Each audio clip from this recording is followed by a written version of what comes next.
Hey, this is Steve Sparrow, and you're listening to Buzz Tweet Radio, Spreaker.com.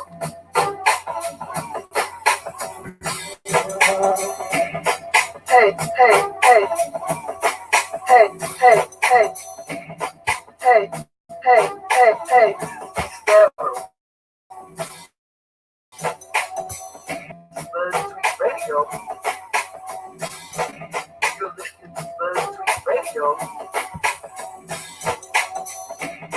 Buzz, buzz, buzz, buzz, buzz, buzz, Buzz Tweet Radio. Hey, this is Steve Sparrow. Buzz, buzz, buzz, buzz, buzz, buzz, buzz, buzz, buzz, Buzz Tweet Radio. Hey, this is Steve Sparrow. And you're listening to and you're listening to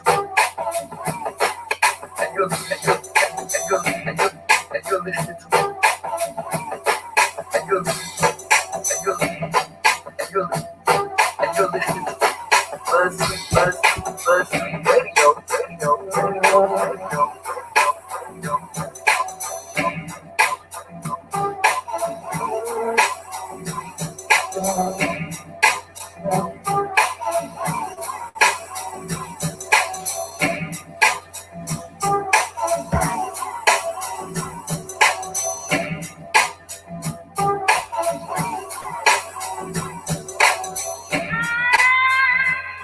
Just want you to know how I feel.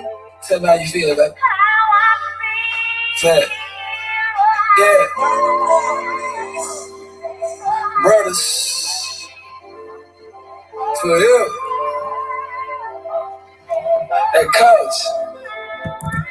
I learned a lot to be a true friend.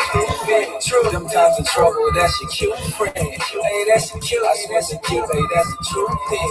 We gonna tell you who I'm made, now that's the proving.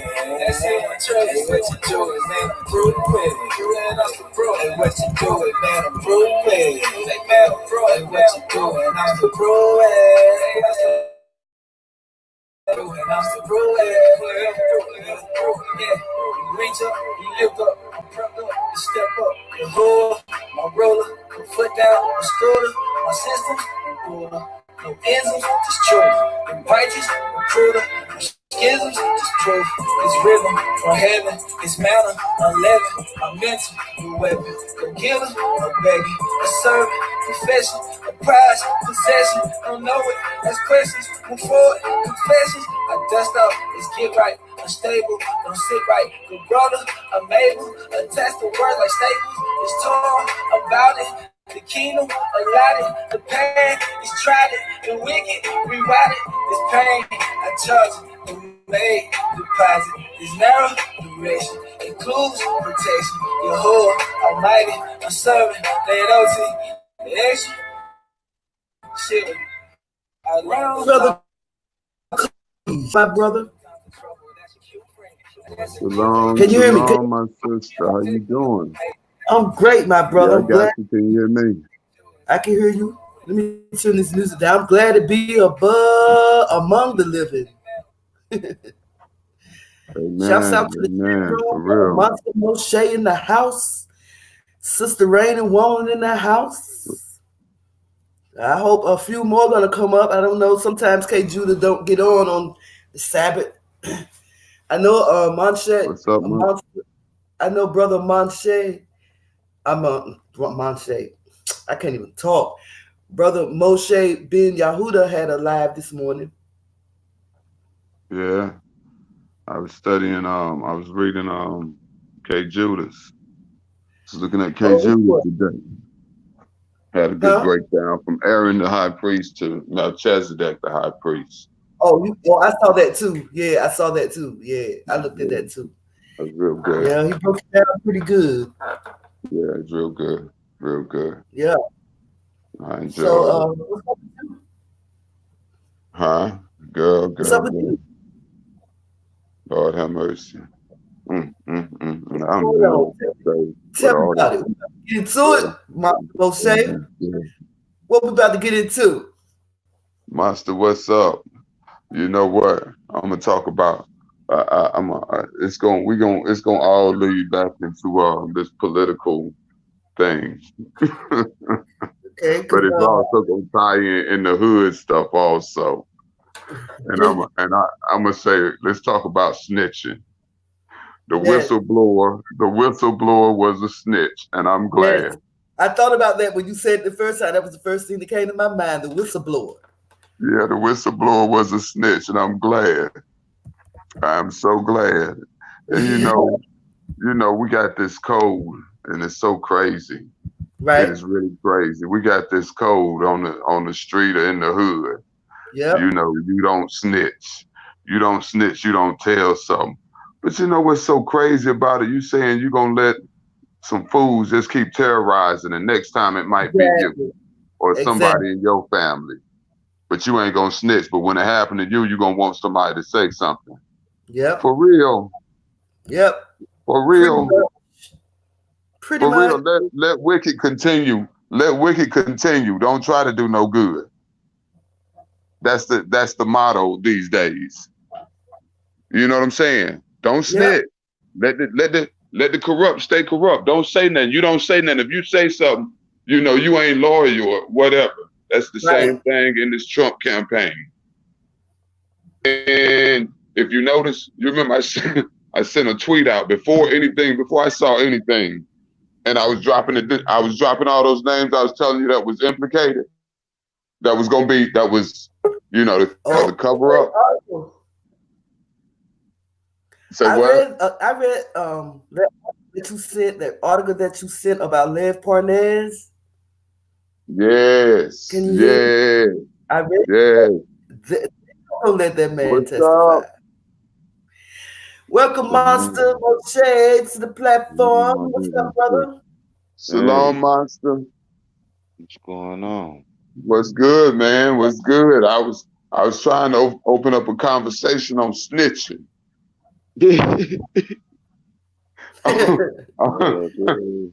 On snitching,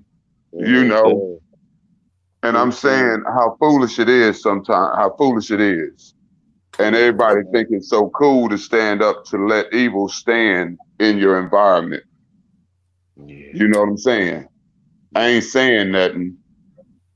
I ain't gonna say nothing. They done did something stupid, but I'm not gonna say nothing. But next time it could be me, it could be somebody in your family.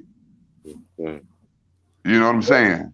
Yep. But I don't know why we got this stupid rule or this stupid loyalty that we're supposed to have to make us look, if you say something to make you look smaller or to be antagonized by other folk.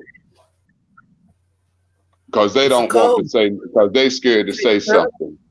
If you messing with some kids or some women, I'm telling. That's what I'm saying, man. If it's a man shit, I'ma let them do what they do. Well, it's a different thing. It's a different thing. When it comes to the kids and the women, I'm gonna tell you, if you ain't doing your shit, and like you said, if it's a man shit, if a man go to another man and they deal with their shit right then, that's them dealing with their shit right then. Yes, sir. But if a man driving by just shooting and spraying, trying to hit, scared to stand and take their own shit, no, you endangering every fucking body. Excuse me. Yeah, we don't know. That's foolishness. Yeah. No, that snitching stuff. No, we don't like allow I said, that. The whistleblower was a snitch. Yeah. But look, Les Parnez, he doing what he's supposed to do. Because they get ready to quit this dude, man. That's that political snitching. They telling on one another. I named a lot of them. I told you from the beginning who was in it. The cover up, I was naming them early. Now we got some documents naming these same folk. I read the article on Raw Story naming them. Yeah. Let me see if I can't pull that article up. He named all basically the same ones you named, I guess. But I know he signed that bill for human trafficking. Who? Oh, Trump. What he signed? What bill? Some with I know he ain't for it. some to do with sex trafficking. Hey, speaking of Donald Trump, we got a sandwich at work. The sandwich, which is turkey, what kind of cheese? Gouda cheese, and a Russian dressing, which is basically mayonnaise and ketchup. So when people order it, right, they be like, let me get. Sometimes they don't say the name of it; they point to it. Let me get that sandwich there. I be like, oh, you want the Vladimir? They be like, huh? I said it's a Russian. You want Vladimir Putin? And like we give people a pickle, right? When they say they want it. So when I take this it's a melt, so you put it through the heat, warm it, let the cheese melt and everything. So I take it out, I'll be like, would you, normally I say, you want a pickle with your sandwich. But with the Putin, I'd be like, you want a Donald Trump with that? Don't do that. I'm looking at that. And guess what they do? What? Fall out laughing. You be studying some of those senators, though. And you know what? Say that to them? Yeah. They fall out laughing, too. And I've had a couple of them come up and be like, let me get a Putin. I'm telling you, boy. Wow. Boy. I'm almost about to compare him to Hitler. Who, Putin? No, Trump. Donald Trump. Yeah, man. Trump worse than Hitler. Donald I was ready to Trump. say he's the dictator ever. That's what I call him. Since day one, I've called him that, a dictator. The mayonnaise. I can't hear you. Who a dictator? Donald Trump. He ain't no dictator, TT. Yes, he is. He think he is anyway. He wants to tell everybody what to do, how to do it, when to do it. And it's this way or no way. He have his foot on our necks right now. What makes Trump? He is a dictator. What makes Trump worse than Hitler? What? Trump is a dummy.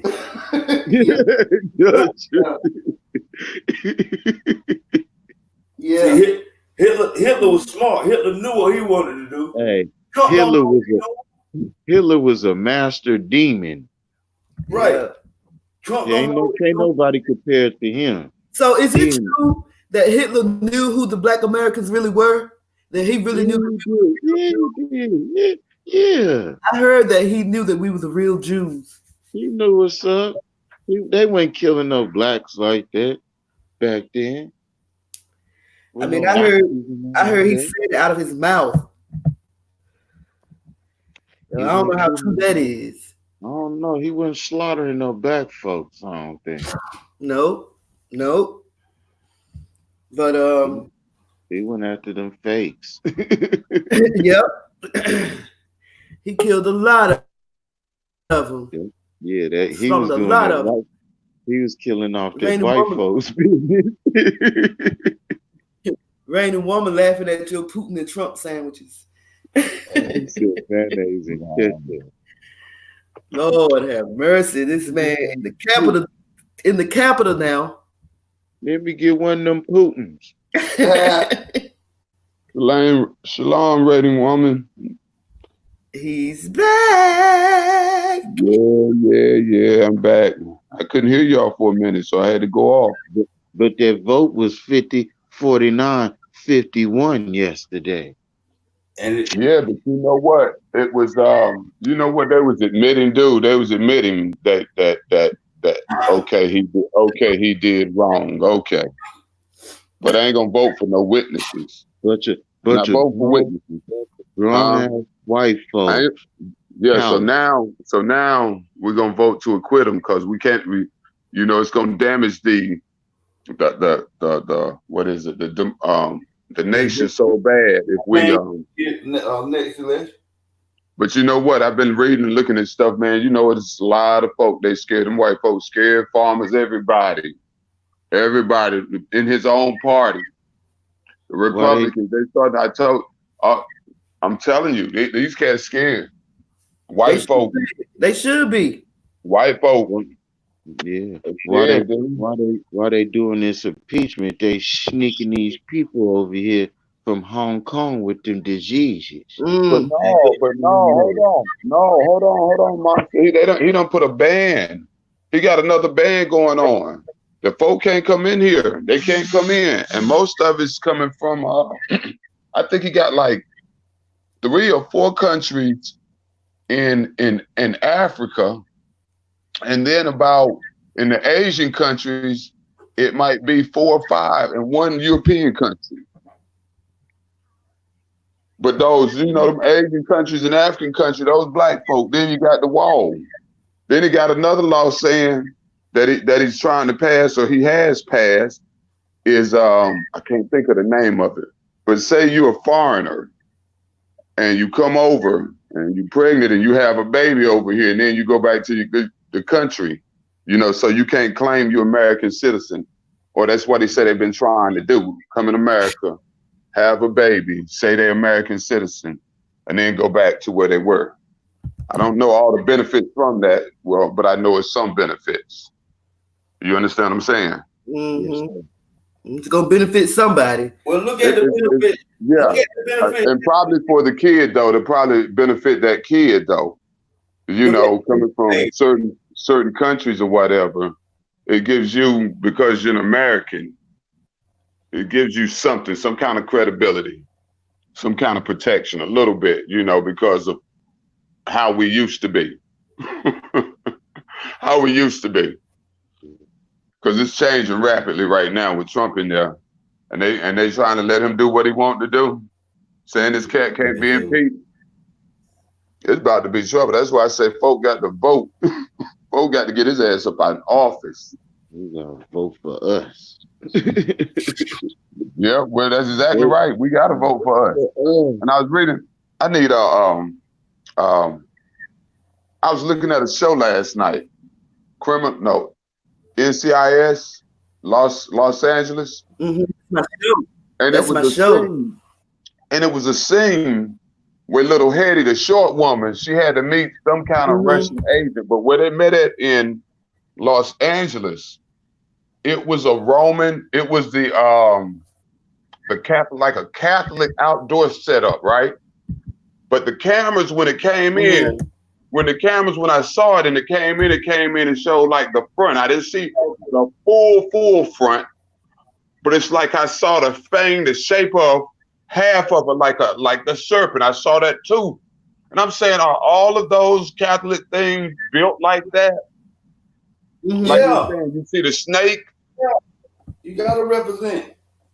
Huh? Their idols are very eerie looking.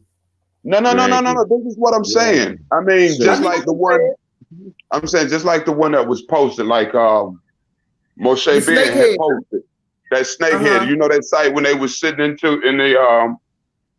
church, in the building. You know that picture with the eyes on the side that we was looking at? Yes.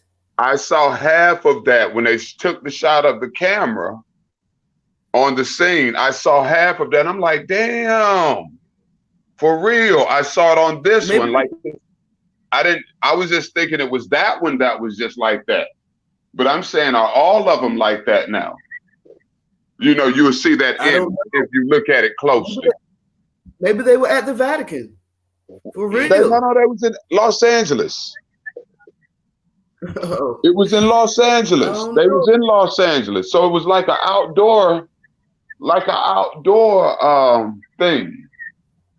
But the front of the stage, they showed I saw half of that picture. I didn't see the whole full picture with both things. I saw half a thing, the head, and part of the eye. That's how the camera caught it. And I was like, dang. But just talking about it, was it yesterday? Day before yesterday, we was talking about it. Just for it to come up right now in the scene. Yesterday and day before yesterday. It's like, dang. But they have some eerie idols, those Roman Catholics. The idols on that Vatican ground, very eerie. And they think it's spiritual, but they don't know. They look evil as don't know what. The Roman Catholic Church. The Roman Catholic serpents. Sound like a football team. The boy hunters. Oh God, the boy hunters. The boy hunters. Oh, the woman, yeah. All these elites, in my opinion. Yeah, they are brothers and sisters of the brotherhood and sisterhood of Lucifer. but you know, did anybody else get on that thing? That K Judah was doing. What thing? The one you said you was looking at today. The Aaron one of his lesson videos he dropped. He dropped 2 of them. Oh, it was a video. It wasn't no live show, Kari. No, I know it was a video. That's what I was saying. It was a video. Yeah. I was looking at the video. I'm saying, did you check it out? Yeah. Because it was something about the blood. As I know he was talking about atonement. He was just, putting everything together, which was facts. I saw it. I know it. But then somewhere it was in Leviticus. I cannot think of which chapter.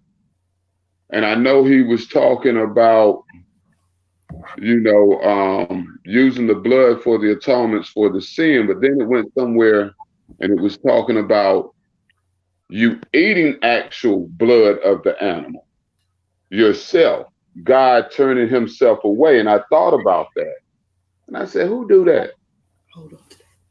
I said, it got to be them white folks. Because, we like our stuff well done. Yes, we ain't eating no bloody meat. Well done. We ain't eating no bloody meat like that. Huh? I'm not a filthy carnivore. Yeah, What, you vegetarian? Nothing bloody. No, I eat meat. Oh, okay. Most High said not to do it anyway. I know. Like, dang. Yeah. Point it out. Let me see. I was getting ready to say Yahuda. But I was trying to say K Judah. Yahuda. Most High. No milk. Cereal. What's up here? Cereal. No milk. That's why I have coffee, no cream. Mm-hmm. Peanut butter, no jelly. Mac and no cheese. What y'all do yesterday? You go get no milk. What we do yesterday? I was on. I don't know. I didn't do nothing. I went out yesterday morning. I almost beat my boss up yesterday. Did anybody go live? Oh, yeah. Brother Moshe, Monster Moshe went live yesterday. Hey. Did I get on that? Yes, you did. Yeah. Okay, I'm listening. I don't know what's wrong with me right now. I wanted to come. That's why I was asking. Did I do anything? Did we go yesterday? No, we didn't. No, we didn't really go over anything. We went over the Vatican on his platform. And what else did he talk about? Brother Monster, you was there. A lot of stuff. Dang, I can't even think. Yeah. We talked about a lot of stuff. Yeah. I think Brother Raphael and K Judah joined the panel. Brother Raphael and K Judah joined the panel. Brother Raphael kind of disagree with the lesson K Judah did on the 7 hills. Yeah. The Roman Catholic. Yeah. So we got into that a tad bit. Brother Kari.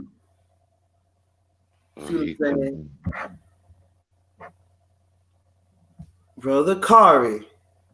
That's why I charged my phone up nice and good this morning. Did you go see Hansel and Gretel? Nope, I didn't even go. I might go tonight. Well, you better download Leon Flix. I don't know if you get it on your phone, though. I ain't got the internet no more. Huh? I ain't even got the internet no more. Oh, I feel you. Did he just drop off again? Yeah. Well, see, I think I'm burned out. You burnt out, sis? I'm off. That's amazing, right? I usually have everything in the world to talk about. Everything in the world to talk about. But today, I'm just, I just want to listen. You just want to listen. They don't know nothing about that, baby. Sometimes you feel like you're sitting on top of the world and no one can top your style. No, Brother Kari. Yes. Did you hear that? The last part about what? Nothing. Don't worry about it. He said she talked out. I heard that part. I heard that part. Talked out. You lead the way today, Brother Kyrie. Y'all want me to lead the way? Lead the way. I'm trying to figure out, like I said, man, life is life. We just need to, I don't know what to say either. I'm here with the conversation. The Super Bowl. Hey, look, Super Bowl about to happen. Oh, I don't need to look at everybody talk about who they want to win, I guess, or who they going to root for. Saying something fit the tragic fit to happen. The little truth or conspiracy channels. Oh, Lord. Putting the movies. Putting movies together. You remember the Batman when they blew up the stadium? I didn't see that movie. That football stadium. Oh, yeah. Yeah. They keep putting that movie together, and some old school movie came out in the 80s. You don't know the name of it? I don't know. It was like a soccer game. I think it was a football game. Last Boy Scout? Oh, no. No, it was something else, and a blimp fell into the stadium. And I thought that was like, I think I know what you're talking about. I thought that was the last. No, that wasn't the last Boy Scout. That's when he was riding through the on a horse or something. Damian Wayans one of. Yeah, that was the last Boy Scout there. Yeah. That particular one with the blimp. That was an older in the house. That was an older movie. I think it came out in the 80s or 90s. Like the late 80s. Oh. I'm gonna look on the video because the youngster made a video the other day with a clip of it in the video. I sent it to y'all. Y'all gotta go through the video. Email is jumping. This was watching the video. Y'all gotta go through. Okay, Judah. What that was?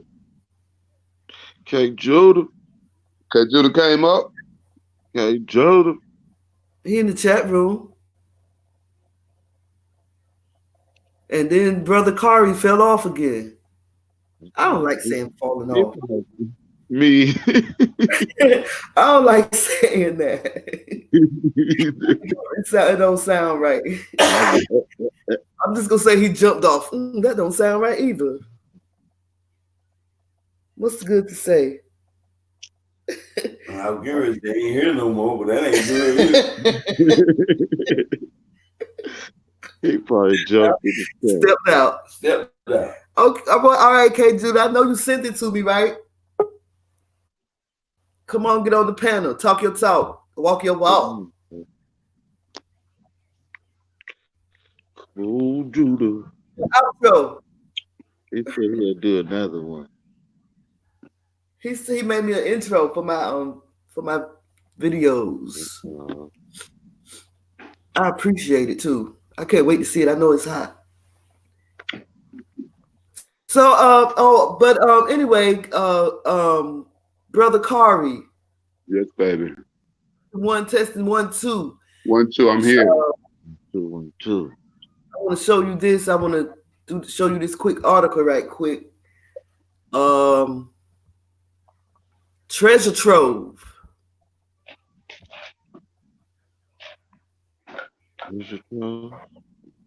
Okay, treasure trove. Demons. Look at those old demons. Yep. Those old baby eaters. Yep. Yeah, Bob, my legs and Bob. He didn't have a few hearts and kidneys himself. The Attorney General himself. Look at his eyebrows. Which one? With the eyebrows. On the left, that's Lev Parnez. That's Parnez. Yeah. That's Parnez, ready to tell it all. Be ready. Tell it all. He said he ain't going down by himself. Oh, hell no. He did it. Yeah, he ready to tell it all. He's saying, yep, that one right there I'm looking at. He was involved too. He was there. He said there's a treasure trove of unseen additional evidence implicating AG Bill Barr. He was there. It's on MSNBC. Let me see if I can't get this video to play right quick. I was going to read the article, but why read the article when I can play the video? That's why I be sending the little clips. Hey, that's why I be sending you the little clips, because I sent videos today, man. If you go on the Twitter, I was sending. Did you follow me back on Twitter? Yeah, I think I did. You think you did? Okay. I think I did. Well, when I you have to go back. Follow me back. I am. Where's the video? There it is. Let me see if I can't hook this up right quick. Oh, computer.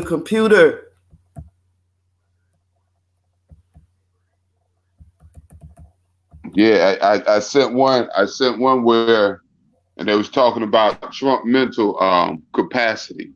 I told you. Top psychiatrists. You ought to hear what they say about him. I told you about it. I already know. I read about it. They say he need to get his brain work looked at. Him and Thug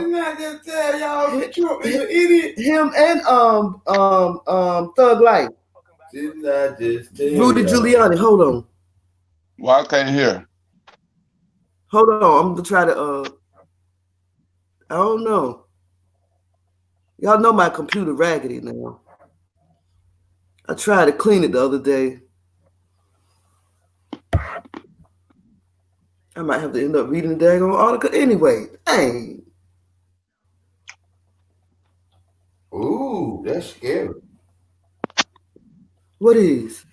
That the U.S. Constitution states that if a president is impeached by the House but not convicted by the Senate, that person's first term is null and void. And they are eligible to run for office 2 more times.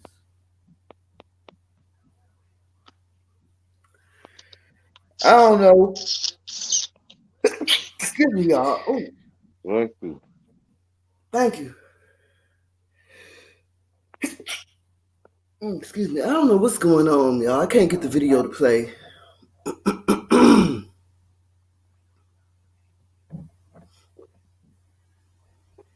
Is a potential witness in this trial. And I don't know why my volume is so low. I need a new computer.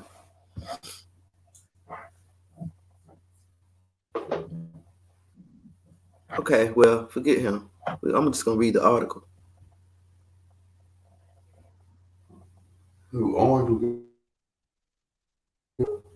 Talk about. It's talking about what? No, I'm asking you. What was the video about? Oh, it's about not Orange, Lev Parnez. See, I told you it was going to do that. Because this is your client's information, but the material that made this back in the news is a letter from the office of Joe Biden. I know y'all can't hear that, right? No.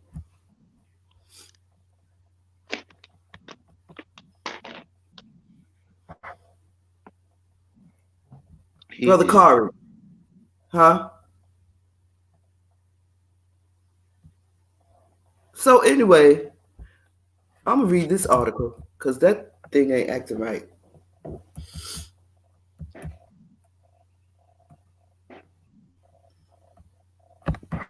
What happened to Brother Kari? Man, he probably dropped off. I see him. Oh, wait. I need to add him. That's what happened.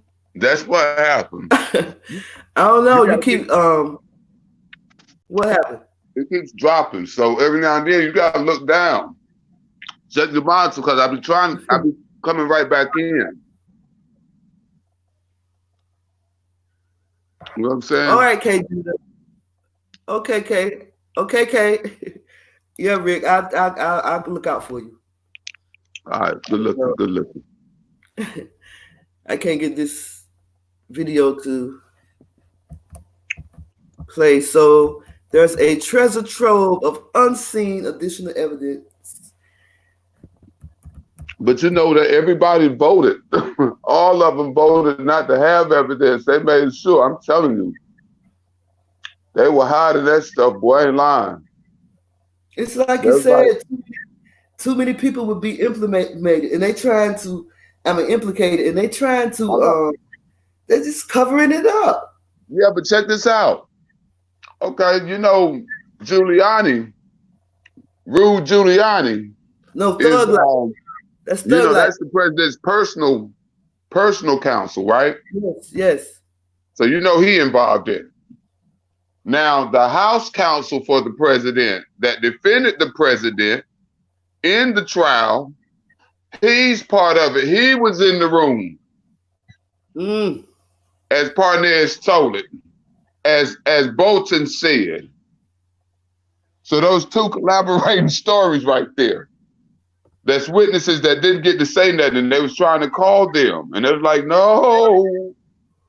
You know Lindsey Graham part of it. Yes, he named him too. Yep. I'm trying to get to the list, but my computer is slow. Oh, Mitchie Mitch part of it. Okay, he said Mitch McConnell. He part of it. Listen. Yeah. Indicted Rudy Giuliani associate Lev Parnas gave yet another bombshell interview on Friday evening on the Rachel Maddow show. I guess yes, it's the MSNBC. Mm-hmm.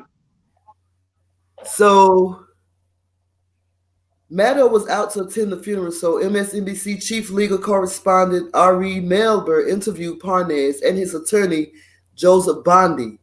On Friday, Bondi sent a letter to Senate Majority Leader Mitch McConnell, which said Parnas could implicate a number of leading Republicans, including President Donald Trump, Vice President Mike Pence, Secretary of State Mike Pompeo, Attorney General Bill Barr, former Energy Secretary Rick Perry.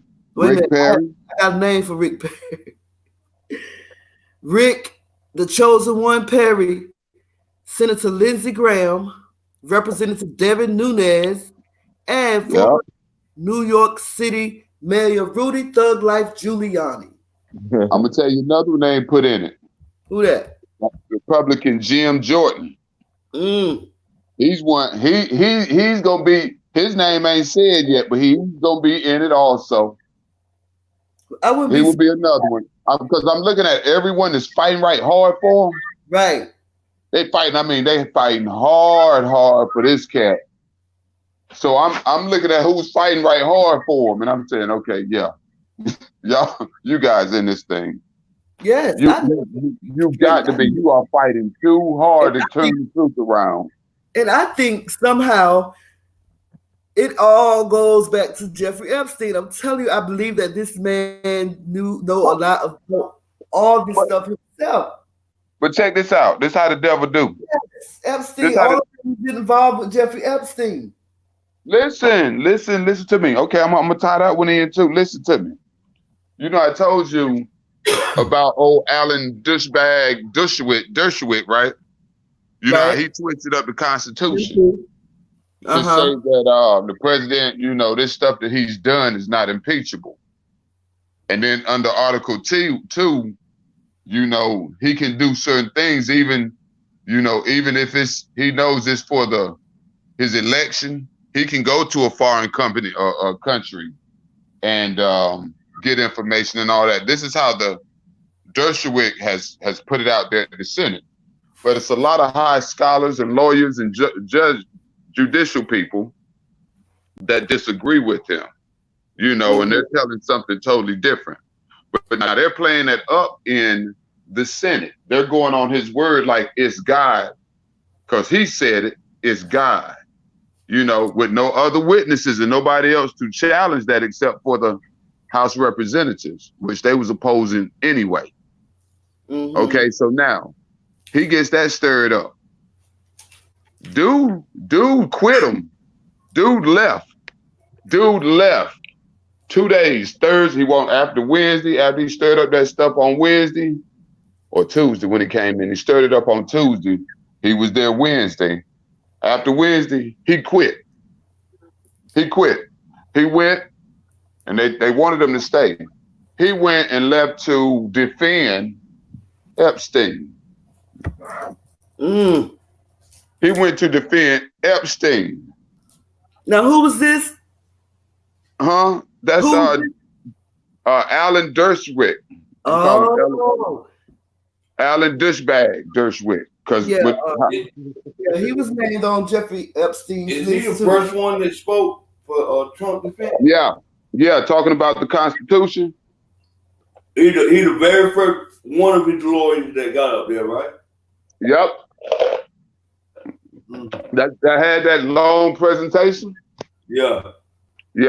And they talk about how long the prosecution went, and they went just as long as the prosecution did. Just because they went out early on Saturday, he thought he did something. Yeah. Exactly.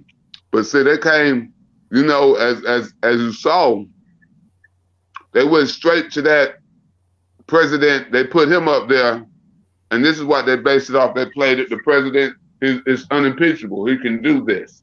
And that was the defense that they brought Alan Dershowitz in to twist up the Constitution to say this. And the whole time after the trial, they didn't even really have to present facts. They didn't need the facts.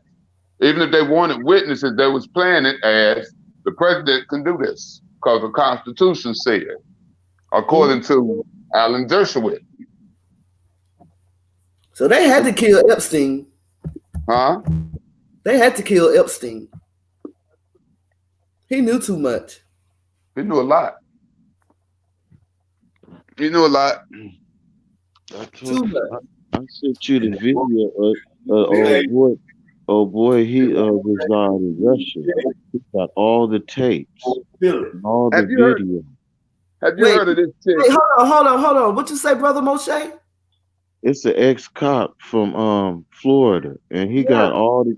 He said some dude that disappeared gave him all the videos and all the tapes from Epstein and everybody, all on tape. He in Russia right now.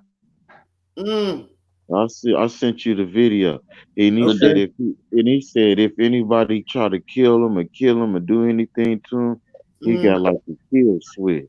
So if he died, everything will go out across the world.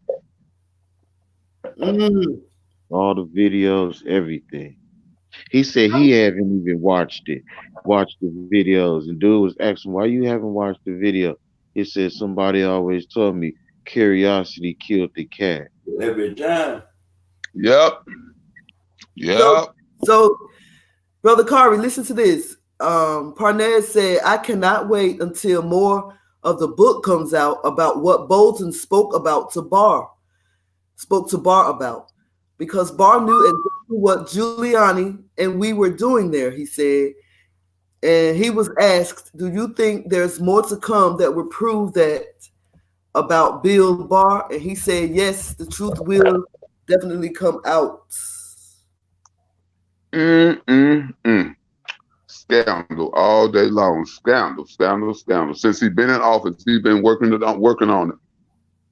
He's been making sure anybody that was for this is not appointed in the courtrooms as judges.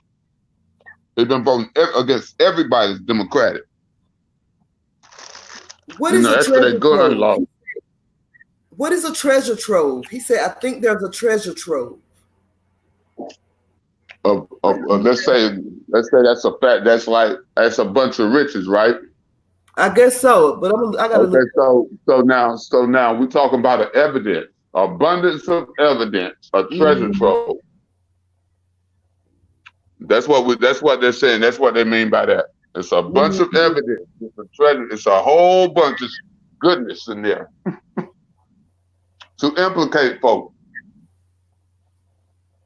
That's what it means. That's what it means. There's a whole lot of information that Parnes has to give, or that was in that letter. Because it says something about Parnes gave a whole bunch of information to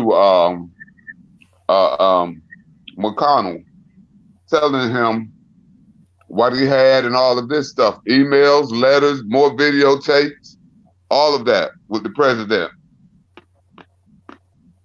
And that was when they were saying you need to call witnesses. That was before the vote of calling witnesses. So they got together in that chamber, and the ones that, like Alexander, that was said before, that even came out right there. He was saying at one point, and another another senator was saying they're going to vote for evidence. But then, because it was close to that 51-49 going the other way for witnesses. Then this came out, and then when they voted this time, then those two of them, that night, two of them said they're not going to vote. They're going to vote no for witnesses.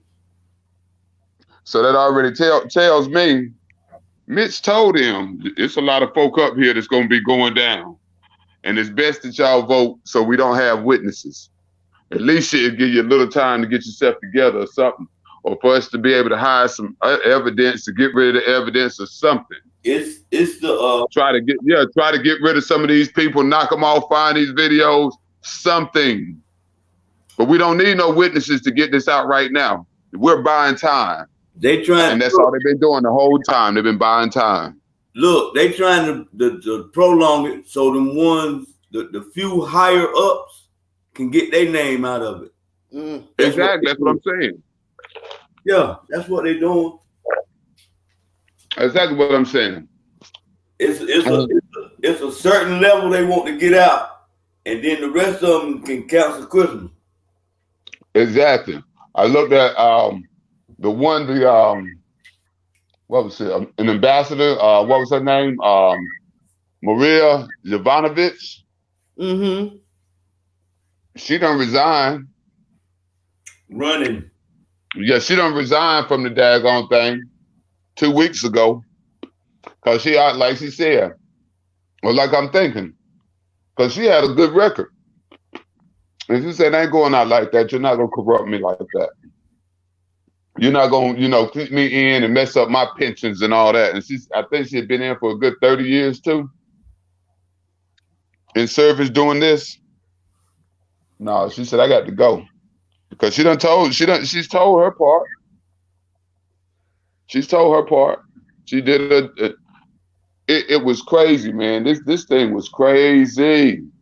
But I told you, Shifty Shift now. Shifty Shift represented. I think it's all a part of the Most High's plan. He's working it out. He's about to show things. I'm telling you, you know what? I'm telling you. And I'm telling a lot of people, everybody, he gonna get reelected. I don't think so. I do. I don't think so. I don't. And you said, I'm telling you, heard it from me. I don't think so. Now, that's just the way I feel. No facts behind it, but that's just the way I feel. We'll see. Because I think it's a lot of people that's going to turn, man. It's a lot of people, because when you look at it and you put yourself in it, and they're hoorahing and all this, but when you look at it, who can get away with stuff like that? Can the average person get away with that stuff? And there's a lot of average Republicans over there on that side too. No, I think it's going to change the vote thing, because like you said, it was so corrupt, and him running, You know, everybody else got that campaign to say, well, you know, they covered up stuff. They were covering up stuff. They didn't want the truth. They ain't gonna never tell you the truth. They ain't gonna never want you to tell the truth. And so, you know, all of that, that's gonna play on them. That's gonna play against them. Even though Trump, I think he thinks he has all the power right now, but we know who is in charge. That's why I think it's gonna be totally different. Yeah, they ain't letting him back in there. He didn't actually do what they wanted him to do. Trump? Yeah, because he's an idiot. Trump is an idiot. They thought it was gonna go another way with him, and it didn't. But I'm afraid he's gonna serve another term. Yeah. I know that y'all don't think so, but I feel it in my heart. Yeah.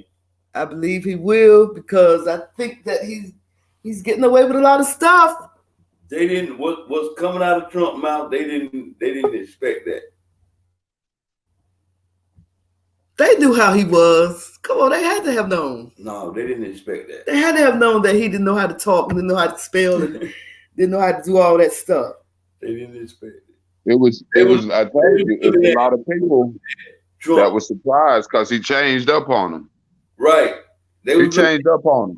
He built them a whole bunch of dreams and stuff like that. Yeah. You know, they were thinking, okay, this is a businessman. He know what he doing. Exactly. You know, he went in under false pretenses as knowing what he did, but he sold himself. They didn't even care. He ain't know nothing about politics. Right. They didn't. They were just seeing somebody, oh, he ain't into politics, but he had a gift of gab. Right. He can bring. He had a gift of gab.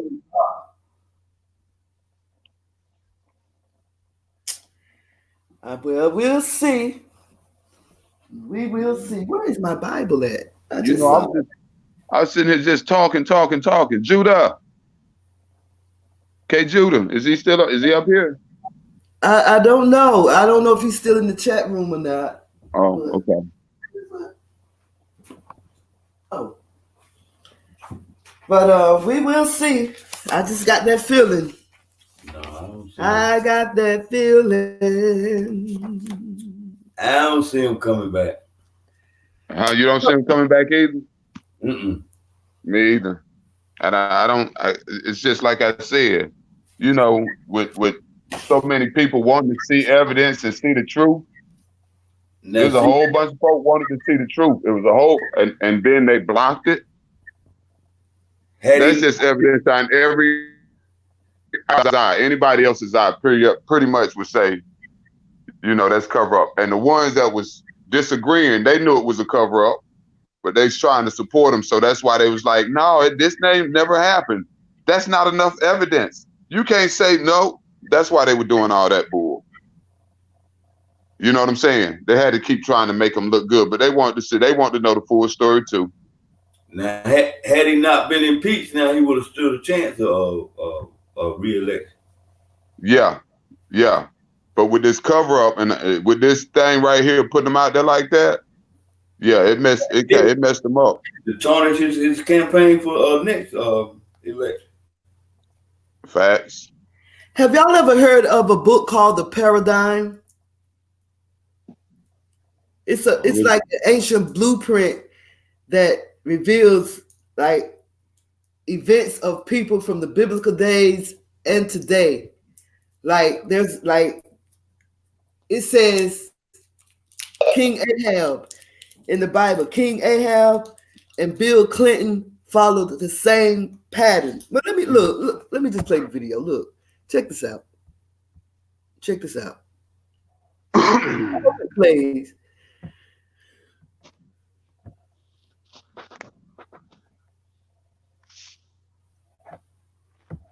Come on, video. See? Come on. One day they uncovered an ancient blueprint.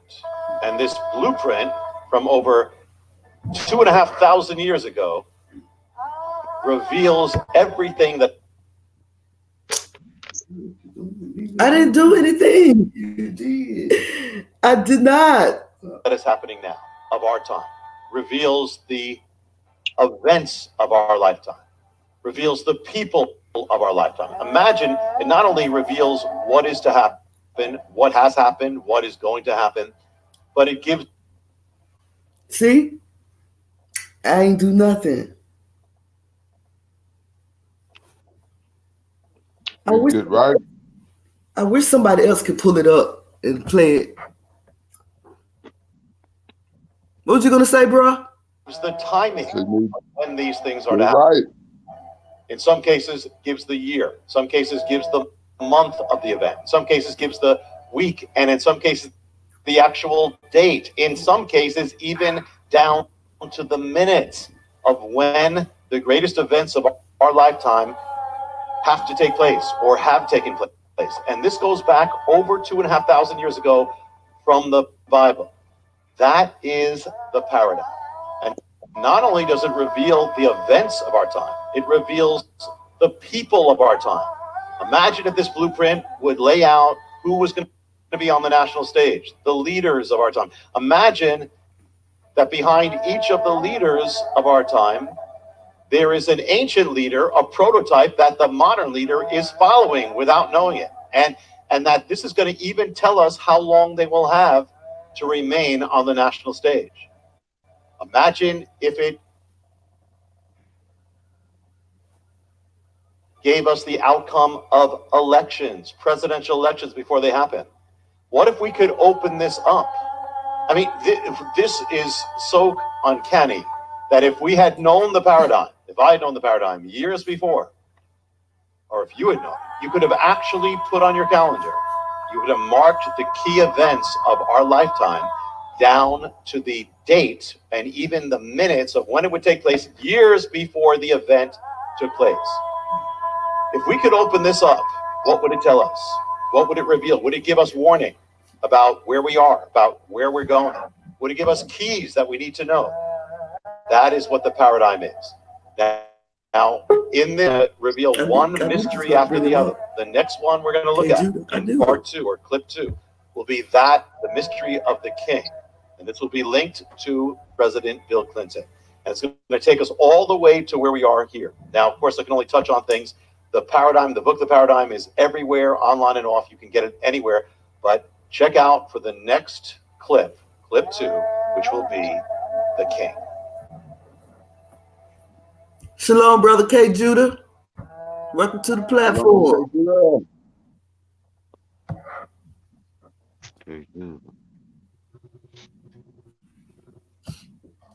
He up here somewhere. What do you think about that, Brother Kari? Shalom, family. What's good? Shalom. Judah. What's going on? My brother Monster up here? Yes, sir. Yeah. In the cut. What's good, brother? My brother Kari up here? Yes, sir. My brother Jews up here? What's up? What's up? Where my brother Kari at? What's up, Jews? Man, Kari. Every time I come up, Kari up here. Man, brother, get that dude some baby powder. Kari, what's up, Jews? Man, Kari. Hey, Bees. Every time I come up, Kari up here. Hold on. Man, brother, get that dude some baby powder. Kari, what's up, Jews? Man, Kari. Hey, Monster, what's good, baby boy? What's up, Brother K. Judah? Man, they here just trying to survive. Yes, sir.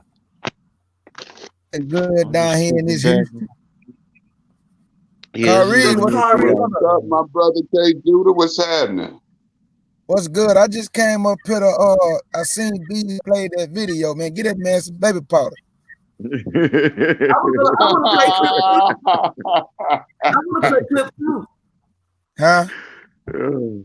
I said I want to play clip 2. Go ahead and play it. Hey, Bees, did you get your intro?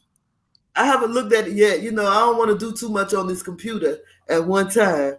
Hey, I'm gonna make you another one. But That one right there, I just wanted to make for you, just so you can have your son. But I'm gonna do you another one. I appreciate it, brother. I appreciate it. It's fire. It's fire though. I can't wait to see it. Okay. Hey, brother minister. Hey, give it. Hey, monster, give me the baby powder. Hold up.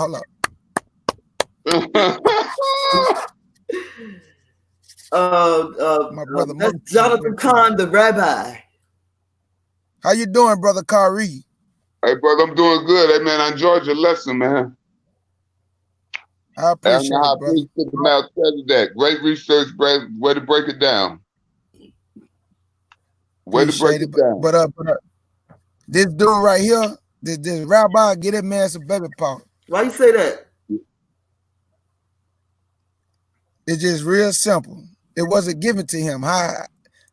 If the word wasn't given to him, and all this stuff he think he breaking down, if that's the case, God would have gave Nebuchadnezzar his dream. He would have gave the prince of Egypt or the king of Egypt his dream, but they all had to go to Joseph. They all had to go to Daniel. That let me know that God don't reveal his secrets to nobody but Israel. Mm-hmm. So we the only ones can reveal those type of things. We the only ones who can understand prophecy. Now, can a Gentile understand some of the scriptures? Yes. But when it comes to the deep things of God, he only get that to Israel.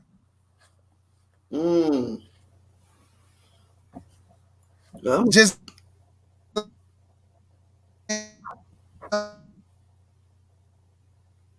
hello? Yeah, I was wondering if something was going on. K. Judah. I hear you. K. Judah. Yeah. Hello? Monster, you up here? Yeah. I hear you, Monster. Brother K. Judah, we can't hear you. I don't know if you can hear us. Can you hear me? I can hear you. I can hear Brother Monster. Oh, okay. All right. Brother K. Judah. You want me to call him in my radio voice? No, do it, baby. Do it, baby. Brother K. Judah, where are you? Y'all hear the radio voice? I'll be right back. Somebody brought the bottle in front of my door. They ain't ready for it. Stay tuned. No. They ain't ready. I need a good topic to talk about. Well, we were talking about snitching. Yeah. But see, that was a good one. But I don't know if that everybody ain't throw their input on there. So I'm trying to get something that's really juicy. You know how I like to stir up the juices. Let me see. I ain't gonna tell on you if it's gonna take me down too. Huh? I said I ain't gonna tell on you if it's gonna take me down too. Well, so I'm gonna be quiet. I ain't gonna let them. Okay. Well, now that makes sense right there. Because if them witnesses come out and say what they got to say, it's gonna put me in it too. So I don't want the witnesses, and I ain't gonna tell on you. So you all right? Because I'm going down too. Exactly. If I'm gonna be in it, but I'm saying that. What about the thing if you know, and you know, like we do have this violence in our neighborhood, you know, right?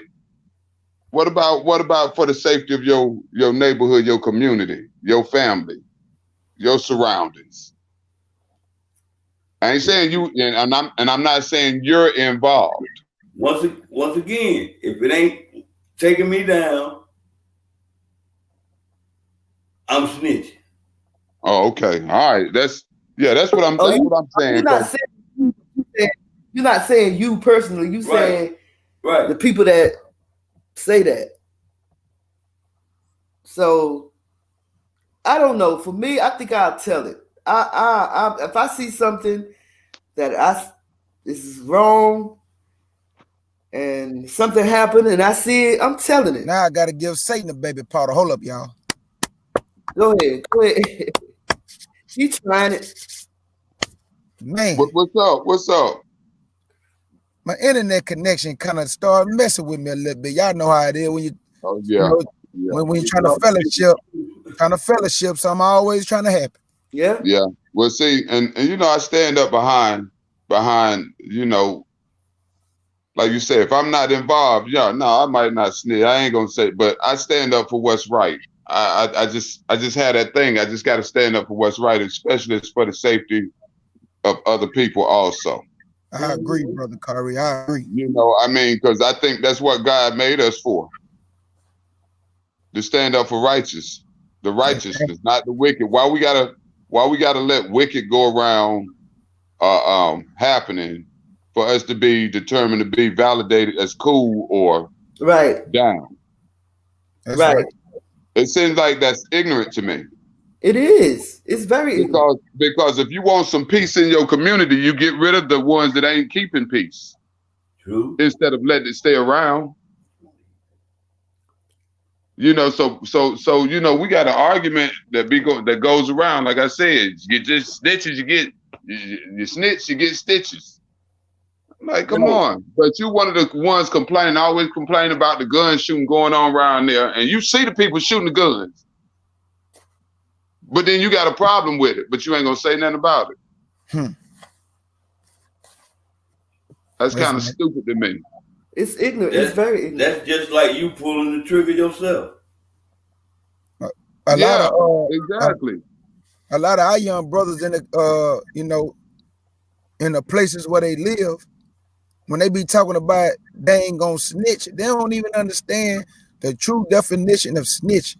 First of all, if I go rob a bank with a brother and I tell on him, that's snitching.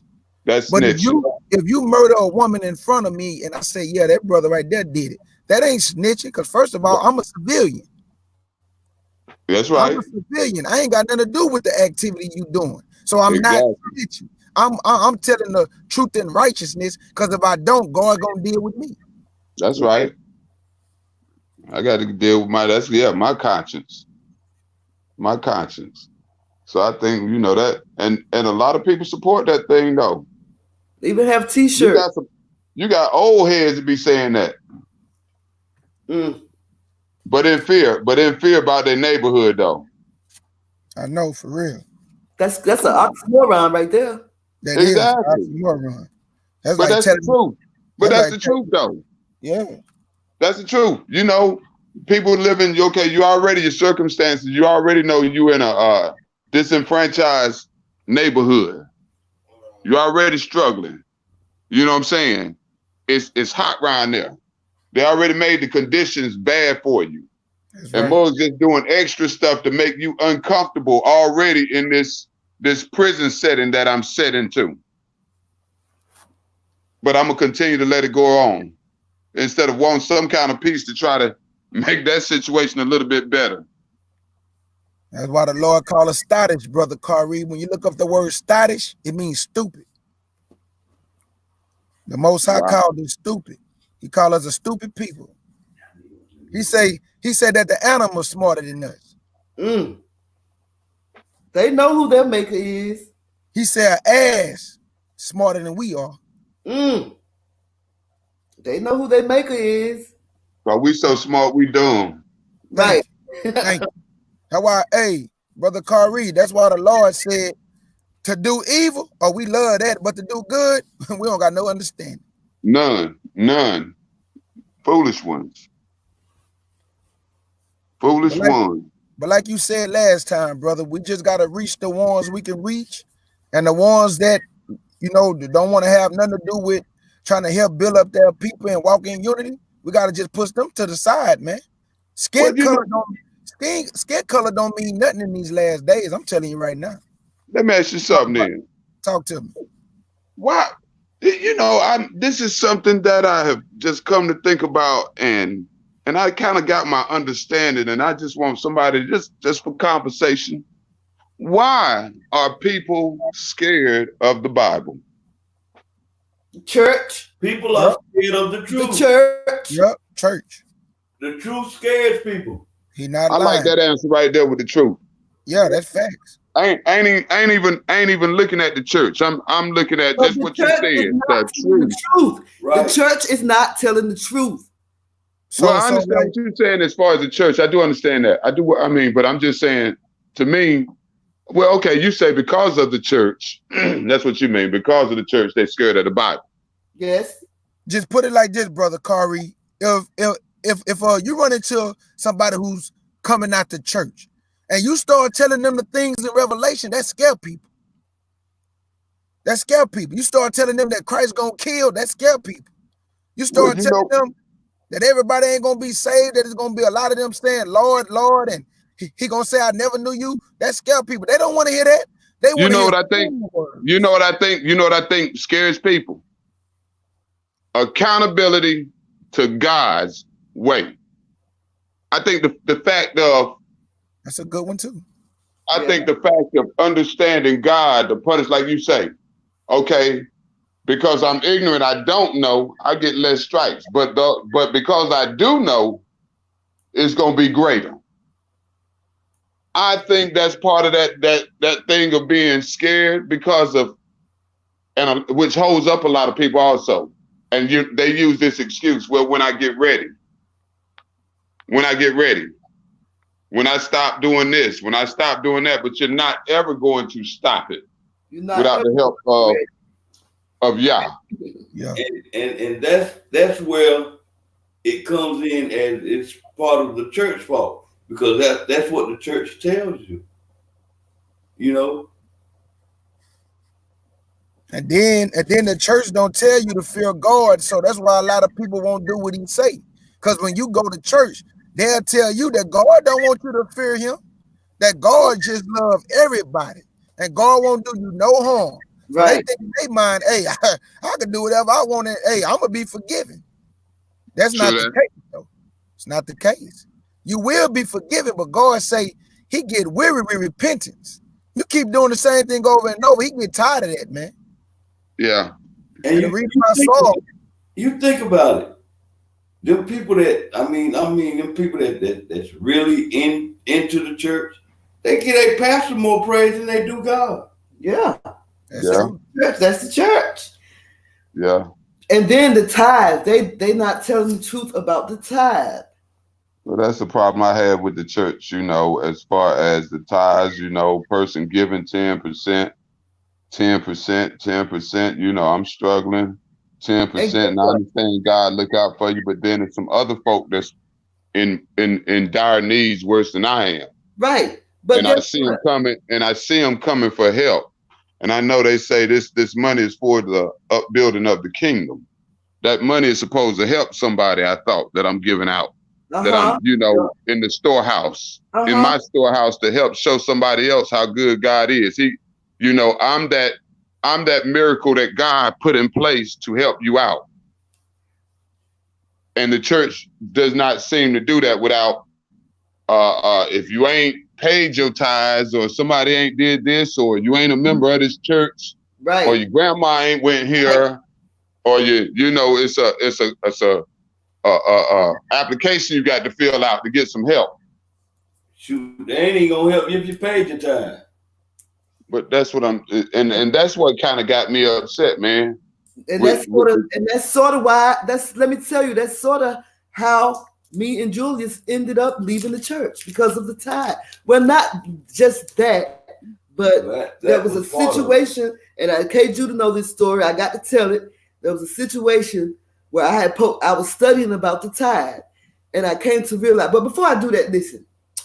The church that I was going to, the three main verses that they talked about referring to the tithes was Malachi 3:8, will a man rob God, and then Hebrews 7:4, and Malachi 10, bring ye all the tithes to the storehouse. But that Malachi 3:8, and listen to K. Judah's lesson this morning, made me realize this.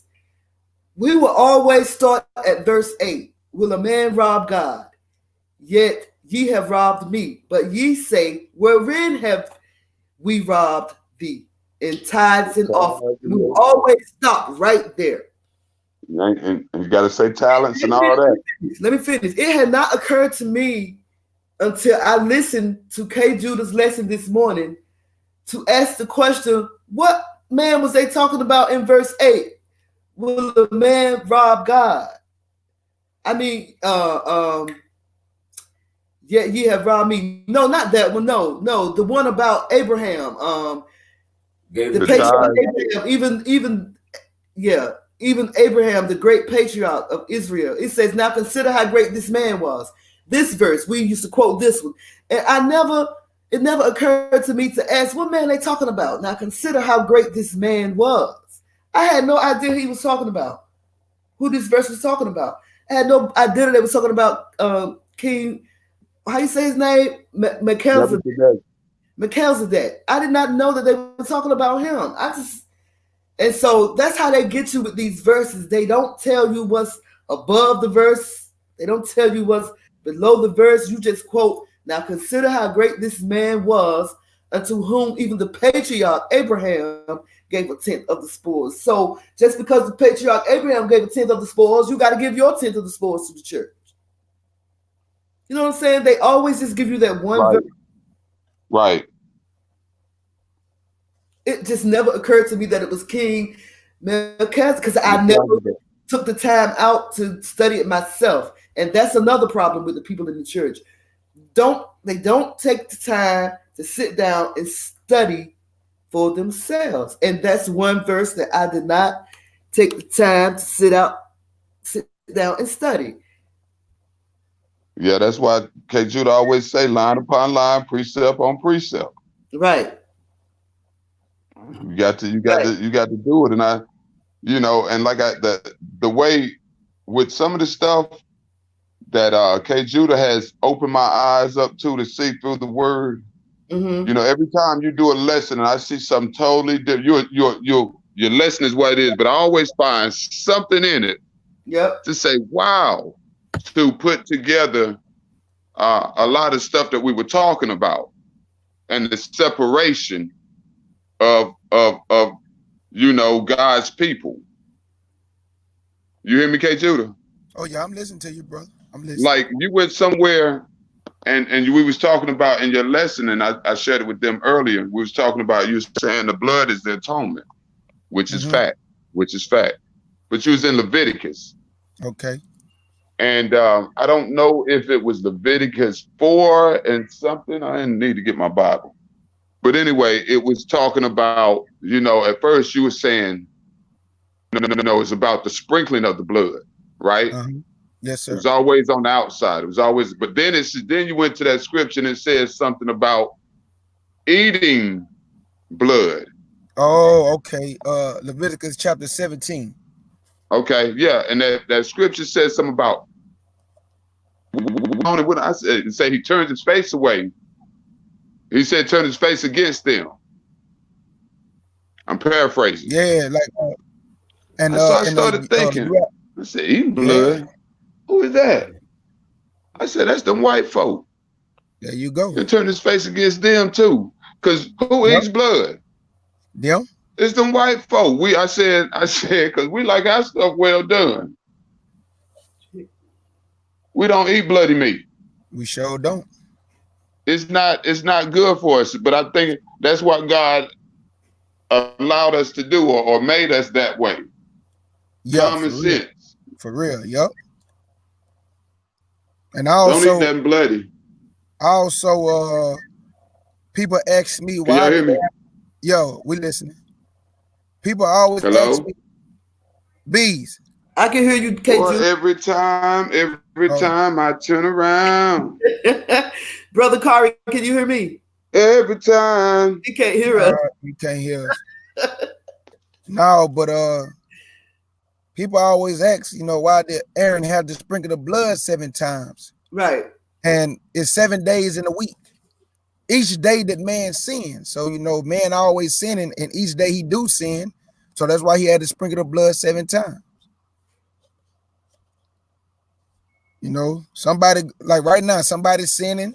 Somebody gonna sin tomorrow. Somebody gonna sin the next day. But the only difference is now is that once Christ calls a sacrifice and oblation to cease, now your blood gonna be up on you. Christ not gonna keep dying for you like them animals. Right. So that mean if you sin willfully, your blood gonna be shed, not Christ no more. You're gonna die for your own sins. Right. And that's why it's so important for people to understand that, man. Y'all thinking God just finna just deliver everybody. No. That's what the church have people thinking, because I believe that for a long time. You know what? I done missed out on all that. Every time I think I'm talking and I be talking, and I look on the screen and say, y'all hear me? And y'all be gone for a while, I believe. Now, I was just telling Bees that the reason why Aaron had to sprinkle the blood 7 times towards the veil, because it's 7 days in the week, and each day that man sinned. Right. So that's why he had to do it 7 times. That made sense. It made sense. You know, so, and then I just wanted to show in that lesson that when Christ died, there was no more need of the Levitical priesthood. Because right. now we're under the order of Melchizedek, because Aaron and his sons were only chosen to be the mediator between the children of Israel and God. You always got to have a mediator. Right. And once Christ died, the Levitical priesthood, we don't need you no more, because now Christ is on the right-hand side being the mediator. We don't have to kill animals no more, because Christ only died once. So now we're under the blood and the atonement of the Hamashiach. That's right. That's right. Tied it in good. Tied in good, man. There's a lot of folk, like you say, your research and going through it like that, you won't get it, man. You don't get it like that. That's why you got to study yourself. Yeah. Because you can't trust everybody and what they're saying. If you ain't reading it yourself, you ain't getting the revelation yourself, clarifying something that somebody's saying, you better write it down and go do your research later on. Because, you know, it ain't all about that field hooping and hollering stuff. It's the word. That's right. And that's why I always tell people to get you a Bible, pen, and paper. Write it down. So when you talking to your family member or one of your loved ones or somebody outside of your circle, you can understand what you're talking about. And that's why God talk about that being confounded. You know, study to show yourself approved and be ready to give an answer for everything. That don't mean we know everything, but, you know, I do know everything I know, but I don't know everything. Right. But you know how to go find it. Yeah, there you go. So like when you know how to go find it. There you go. That's the deal. Yeah. And if I don't know, because if you read enough, you'll know where it is. Okay, I know it's in this book. Yeah. I know it's in that book. I know it's over in the New Testament. I know that's in the Old Testament. Yeah. If you study enough, you might not, like I said, because you read enough, you say, okay, that's in that book. That's with such and such. You have a reference point to go get it. If you don't know. What I did with the Bible when I first came into the truth, I don't know how, you know, when everybody first came in, I know they was excited.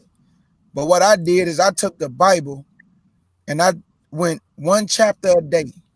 And it took me 10 years to read the whole Bible. And what I used to do is I'd take a chapter and I'd precept the whole chapter. And I did that for 10 years straight. So now when I put my lessons together, all I got to do is open my Bible and all my precepts are linked to scriptures, next to scriptures. And, you know, I just put it together like a puzzle. And that's what I've been doing for the, you know, the time we've been teaching. But, you know, God got to open up a person's mind, because you have some people, they read the Bible. Then you have some that go deeper, like they really want to get more understanding. Then you got those who talking about they really got that zeal to want to do it right. So God give every man according to the measure that he wants. Faith. And there you go. And that's what Israel got to understand. Like, don't get jealous of a brother or sister that may know a little bit more than you. That don't mean they think they better than you or they are better than you. It's just that God deal with everybody accordingly. You know, he may advance one brother above another brother. We all in the same faith, but I may understand something you don't know, and you may understand something I don't know. We can teach each other. But a lot of times in this walk, like I just heard a brother yesterday say, whoever saying Lord or God should not be teaching. And I couldn't do nothing but shake my head.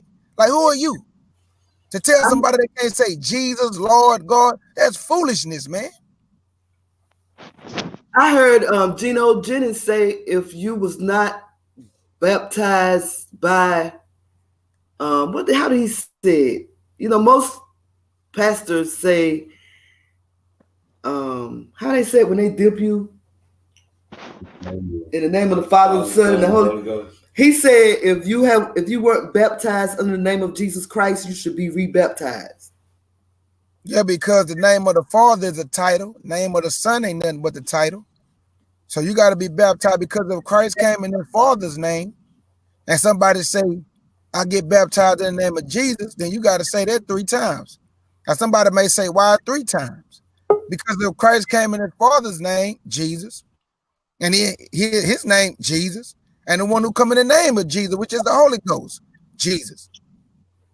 If you want to say Yahweh Shah, okay, you got to say, I come in the name of the Father, Yahweh Shah, the name of the Son, Yahweh Shah, and the one who come in the name of Yahweh Shah, which is the Holy Ghost. That's why I did that lesson.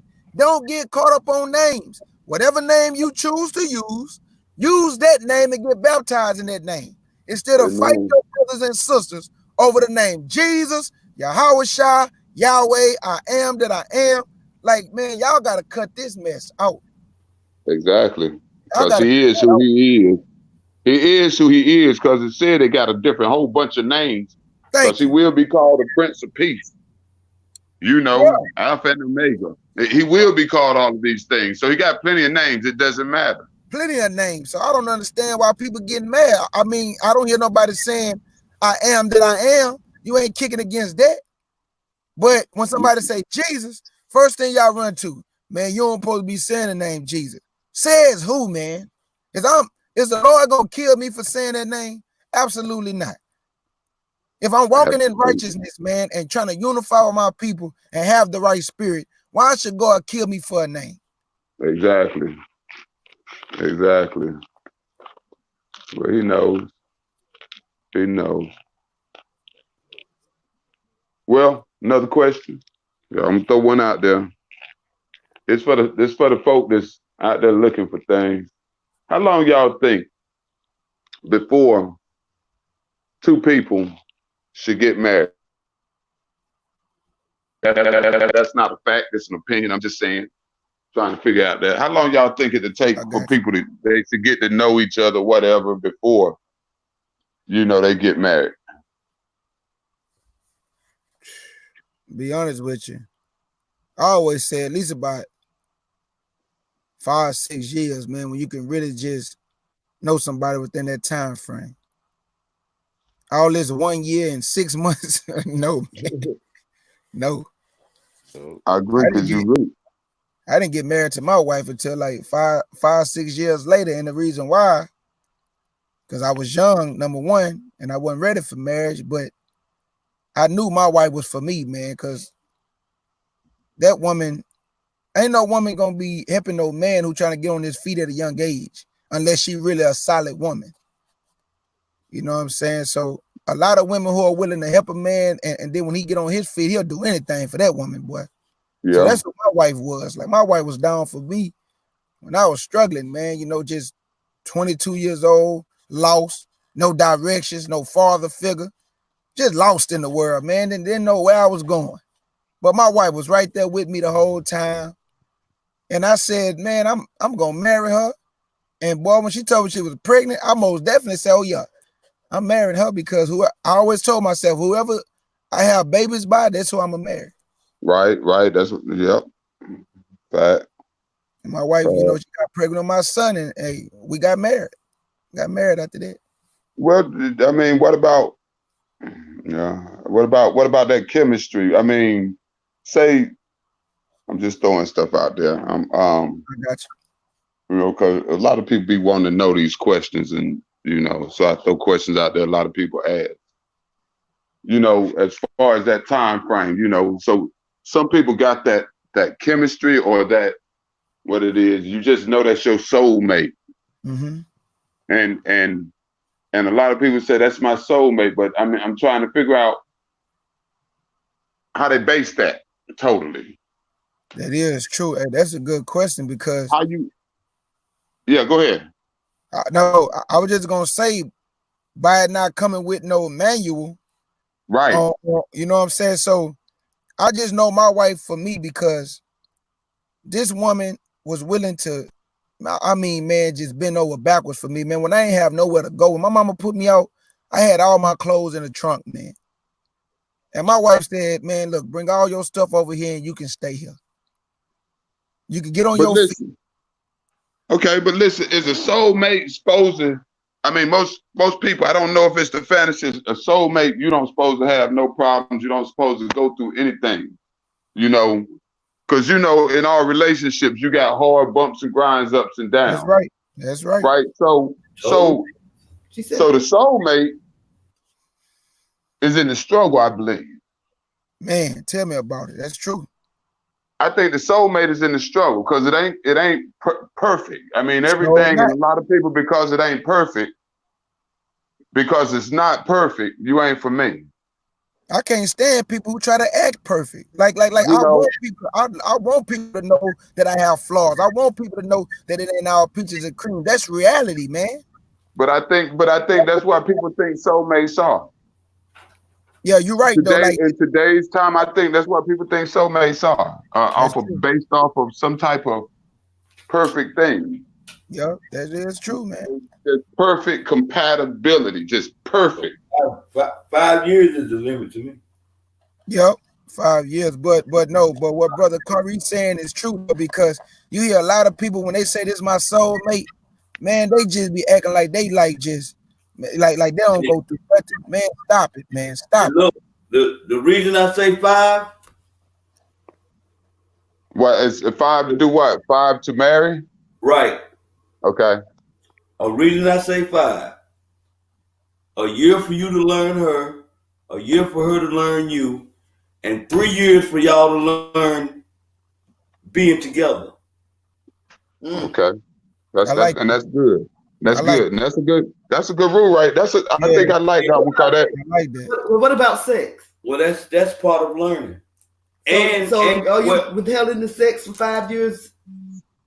Open it up. Now that depends. But what depends on, dude? That depends. Are you starting out sexually? That's a good one. Are you starting out sexually? Right. That's a good the whole 5 years gonna be non-sex. But like Jude, so you got to establish that in the foundation in the beginning. Right. And if she says she don't want to have no sex in the beginning, and we don't have sex within the 5 years, then we get married. Okay, that was established in the beginning. But if we start off having sex, and then you tell me 2 years after that you don't want to have sex no more, come on now. We didn't already did it in the beginning. Yeah, we got problems. We got some issues going on. Don't try to withhold it from me now. I got a question on familiar grounds. Why would you have issues with that? Huh? Why would you have issues with that? What you mean? Me having issues? Right. 5 years? I didn't agree. I mean, you're talking about anybody. No, I'm saying you said when K. Judah said if we start out and then like 2 years down the line you say, well, we're not gonna have no more until we get married. No. I'm agreeing with K. Judah. I'm agreeing with K. Judah on that. I do understand, because I say that, well, like he said, you already started. So why are you trying to change now? All of a sudden, like, okay, I got to go through this test now. It's like you trying. It's like you already showed me something. Now you're trying to be different on me now. In order, I got to prove myself again by holding out something because you want to hold out for me to prove something to you. I've already proven myself to you. We've been going through this. I think I've been with you. I'm with you. We learning each other. Now you saying to live the three more years to learn how to live together. How you gonna take the sexual part out of it? What if it was for religious reasons? Now that's a different story. Yeah, okay. That's a total different story. You got me. That's a different story. That's a total different story. And I'm waiting for that one to come on. Right, okay. I'll wait for that one to come out. I'll wait for that to come out. Yeah, that's a different one right there. Because I was waiting for that one to come out, but and I'm not excluding that, because if it's for a different reason and you say, well, this is what we're gonna do it for, both of us agreed to that. Okay, and this is unto the Lord. Now it ain't to prove nothing to really us. It's to prove ourselves. It is to prove to us too, but also that's our dedication to the Lord to strengthen our thing, because that's what we say we're gonna do. That's right. That's what we say we're gonna do. There's gonna be some tough 3 years though. It's gonna be some tough 3 years, man, for real. Do you think that would strengthen a relationship? Do I think it would strengthen? I think so. I think it would. I think because it what it shows is discipline. Yeah. To one another and also to God. Shows the love for each other. Well, it's a love for each other and a love for God. Well, yeah. You know, and I say because you're basically if you loving God and that's your moral purpose for doing it, your love will strengthen together. Mm-hmm. I think that's how that works. I'm loving this. You love on God, God will make your love stronger for what you're doing and for the person you're with. I'm loving this. Let's talk that talk. Come on, let's get it now. You know, let's talk that talk, man. I always try to get a good conversation in. That's why I say, man, hey, when you started that other one, but this now, is what we need to do, man. When we go live, we gotta say it. Can you go the 5 years? Now, I would think maybe if you and you know you're a sexually tight person or whatever. And you start off, I don't think the 5-year thing is a great plan. I think it's too long because I think that temptation is hard. 3 years, now you're talking about 5 years. We're talking about men versus women, me liking something, me being used to something. I understand I'm to God or whatever. But I think God, we doing this in the name of the Father, the Son, and the Holy Ghost. I almost removed it. 3 years. He can't. We should be getting married and especially if we're not participating in sex. He can't hear us. Can you hear me, Brother K. Judah? Yeah, I can hear you. Yeah, I had to mute his mic. Let me. A year for me, a year for you, and a year together. We just going. Us doing things together, understanding one another, both of us going together. What you say? I told Monster, hey, Brother Kari just going. Brother Monster, you still here? I'm in the cut. Hey, Brother Monster, hey, Kari just going in, huh? Look, he realized now, look. I can't hear nobody. You ain't trying to call his name, Brother Kari just going in.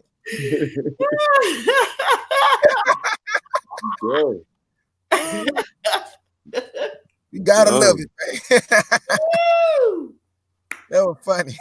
There's another question I'm gonna have for him when he comes. I want to ask him what he think about the church and 501c3, 501c3. Because if I'm not mistaken, I think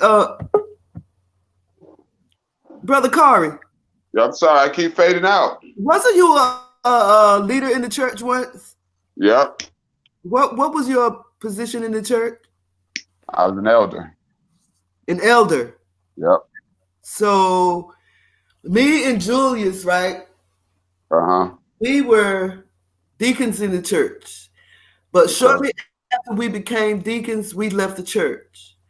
And one of the reasons why we left the church was because I had proposed a question on Facebook one time. I was studying the tithes. And I hadn't realized that the tithes were originally food.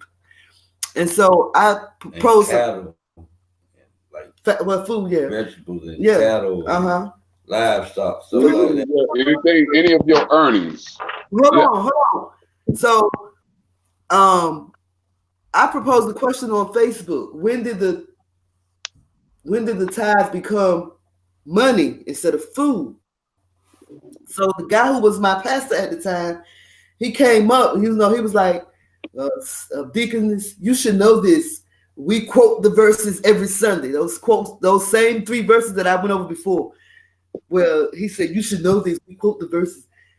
And I was like, "Yeah, but the Bible says that the tithe was food. And so we went back and forth, back and forth. Every time he would try to explain to me, I would ask him a question with a Bible verse. And so then here come the so-called First Lady, Deaconess Beverly. You are going up against the pastor. You should not be asking him these questions. Yes. And so me and her really got into it. And so I was like, listen, I'm not going to go back and forth with you. I'll talk to you tomorrow in quiet practice. So when the next day came, I guess they was late getting to church. They hardly ever late getting to church on Saturday mornings, right? So me and Jules was waiting in the lobby. Yes, hello. And he can't hear me. How you doing? Hi, I'm good. You good? Oh, yes, yes. Is it okay if I bring you this box? Yeah, come on. Okay. All right. Which one you saying? It's on the. So anyway, yeah, you gotta mute y'all. Talking Ralph. Oh, he hear us. Okay. I don't know. I don't think so.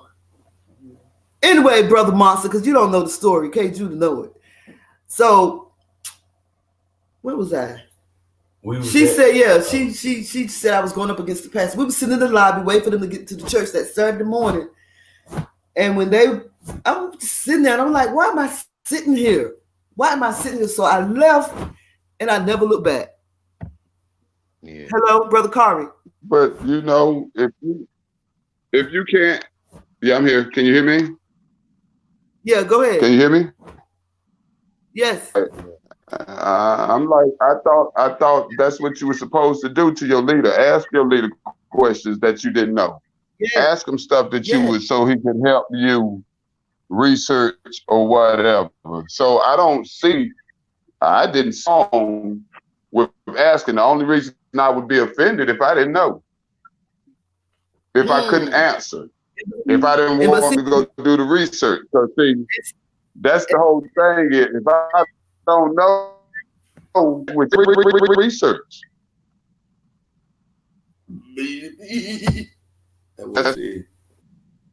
See, I think he about to go out. You sounded like a sheep. Well, she said. Can you hear us? She said that I see my thing. I don't know. I'm moving around. I'm walking, so maybe that might be a thing. Sister Eve, what's up, Sister Eve? Shalom. Shalom, Sister Eve. Shalom. Welcome. We ain't talking about Ish. Hello, shouts out to DJ April she's in the Facebook chat room. How you doing, Miss April? DJ April Showers from the MCD. What's up? How you doing? MCD in the house. Yeah, but come on, Brother Kari. Hey, you the man with the good topics. Let's get it. Brother Kari. Well, like I said, that thing we were talking about, this woman thing. Okay. Because I like to stir some juices. Let me see. We got some female out there on the site, right? In the panel. The chat. We got some female out there in the chat room. Okay. Oh yeah. Okay. So well, let's go back to that. Let's go back to that question on what is determined. How do you? What makes a soulmate?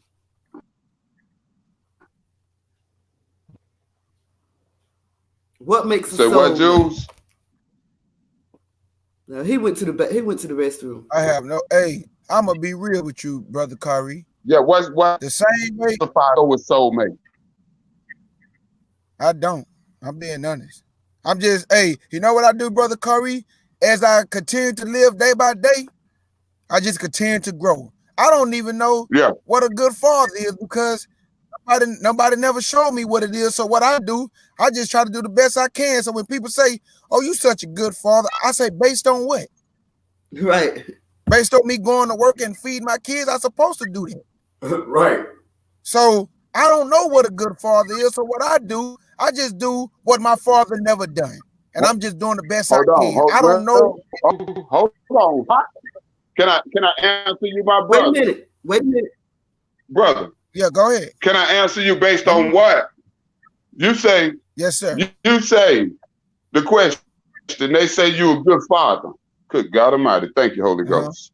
They say you a good father. How do I know I'm a good father? How do I know I'm a good father? Look at your Creator, yes, sir, who teaches you certain things, who puts a spirit in you to show you how good He is to you, so you replicate, and you give to your child. That's good right there. Based on that. Good. But I was just talking about from base it on. I was just saying from a fleshly standpoint. Way though. Hold on, y'all. Hold on. But you can't go no other way though. Brother Ricky, hold on. Sister Darlene, Sister DJ April Showers wanted to know what the topic is. Tell her what the topic is. Oh, that was on how do we know a good soul? A good soulmate. Now, what do you consider a soulmate? Is he gone again? He dropped again. He dropped again. B. And I like to know from the women also. That's including Ricky, so dropping Ricky. Hold on. What were you saying, brother K. Judah? No, I was just saying when I was saying about the father thing, when people come up to you and they see you at the park with your children, and if they see you, let's say they see you for 2-3 months. Oh my Lord, you're just such a good father. That's what I mean based on what? Because you see me at the park with my kids. Right. You know, like you don't know what I do with these kids. I could be smacking these kids around, but because you see me at the park with them, you say I'm a good father. That's why I say based on what? You would have to be around a person, man, and get to know a person to really see and examine. Oh man, hey. Oh shoot, I muted Brother Kari and forgot. Wait a minute, I'm sorry. Brother Kari. Now it won't let me unmute it. Or maybe he muted his mic. Yeah. He must have muted his mic. I'm so sorry, K. Judah. I cut you off. No, you good. You good. Falling in love don't come with a manual. Knowing what a soulmate is don't come with a manual. Knowing how good of a father you are don't come with a manual. But he was right that based on the Most High and what He give us and what He do for us, I can say, okay, I'm a good father just based on me putting all my faith in the Lord. But when it comes to how people, fleshly people, try to look at you as who you are as a man without knowing you, that's just I don't like stuff like that. I like for people to be real. You don't know me. Right. You don't know I'm a good father. You got men who go to work every day and they can be at home raping their daughter, and then somebody's like, oh man, he's just such a hard worker and such a good father. But he raping his daughter. How you know he's a good father? Right. The man was blessing his daughter at home. But you looking at the outer, oh, he's just such a good father. Who told you that?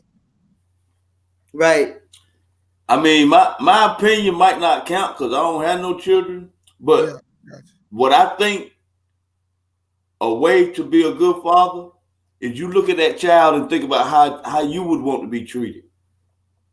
I like that right there. You know, think about how you would want your father to be to you. You know, that's for ones who didn't have that father there, or even ones that had that father there, and it didn't turn out like they, you know. What is a soulmate? What do you consider a soulmate? I told him that I didn't know because I don't want to act like I know. Right. Well, I'd just rather be honest. I don't know. I know I love my wife, and I know God put us together. I know what a soulmate is. Brother Kari. Talk to me. Hold on. My brother Monster say he know what it is, and I want to hear my brother. What is it, Brother Monster? I feel somebody that you got a good connection with, a vibration beyond sex. You is your friend. I like and that. They know certain things about you, and you know certain things about them that your family members and friends don't know.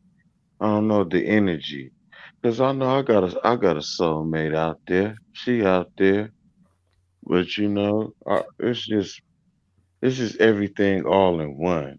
That's a soulmate to me. Your soulmate completes your sentences. Wow, Yes, what did Jude just gave it to me then. Your soulmate can say something that you was thinking, but said it before you said it, or vice versa. That's me and my wife then, Jude. So my wife, my soulmate. Your soulmate. Hold on. So basically, you have to learn one another in order for them to be your soulmate. Because just coming to you they don't know you, they're not just going to speak your sentence. I'm just saying. No, I'm making my point. I'm just making a point. They're not going to speak. Just speak what you think. So it's going to take some time. Hold on. It's going to take some time to develop that knowledge, because you got to know me and I got to know you, and after being around each other so long, things you know how a person. That's how it's. You have to be with your mate.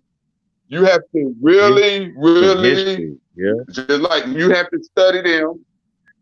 You have to study them just like they got to study you. If you ground them enough, if you're around them enough, they know exactly, and they start to take on what you. Yeah, they start talking and completing your sentences. How far? Some soulmates are made by the couple.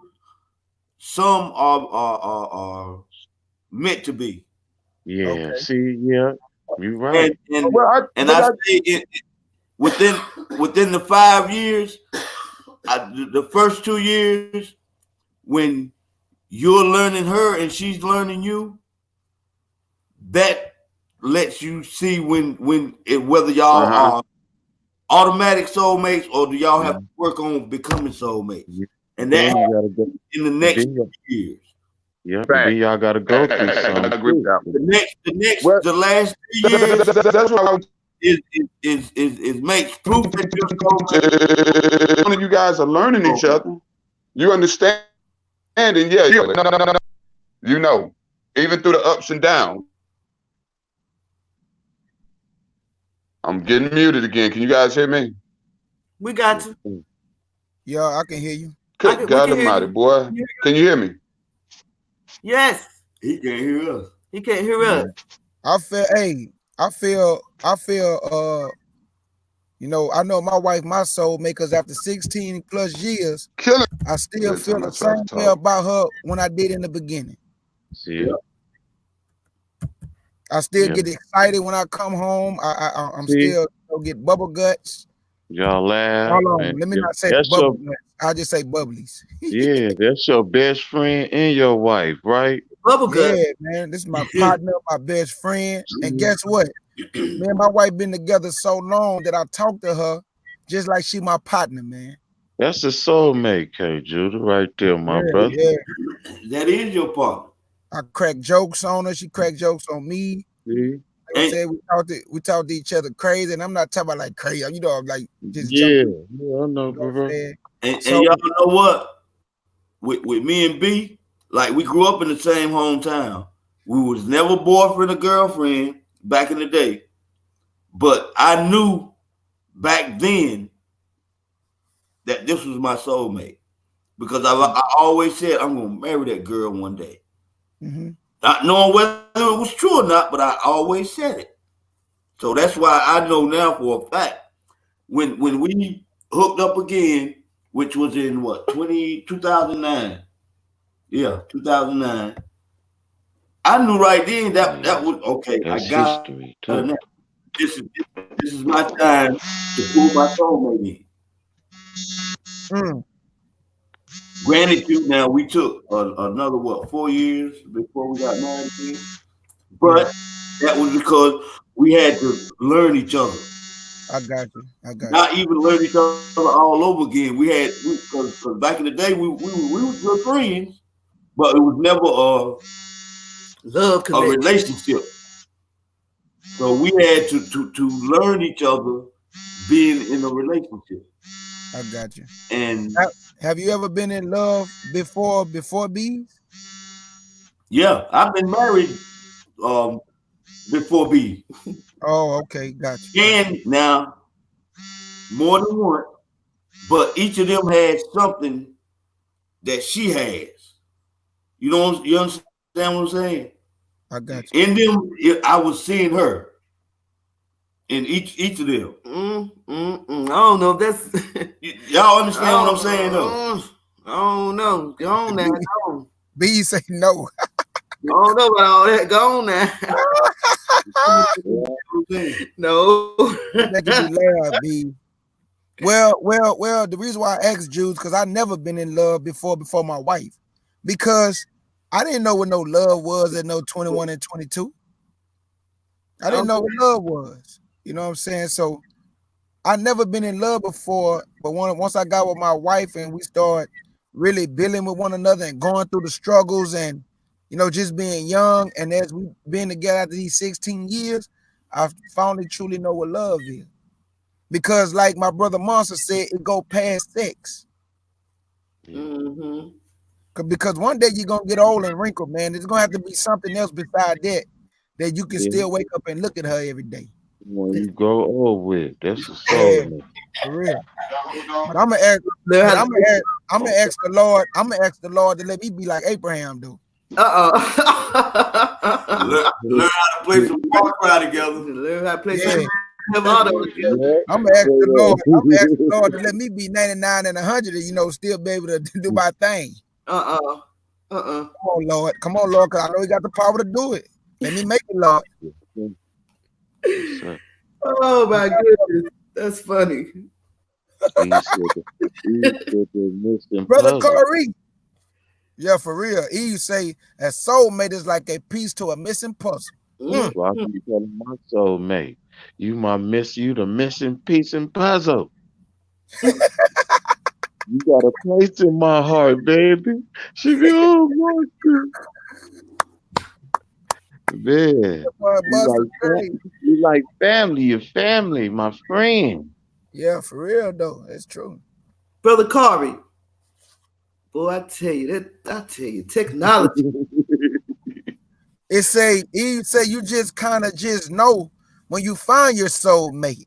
It's like a feeling in your gut that this is the right person for you. If you feel bubbly, energized by their presence, even after all she didn't finish. You was just saying that too, K. Judah. Yep.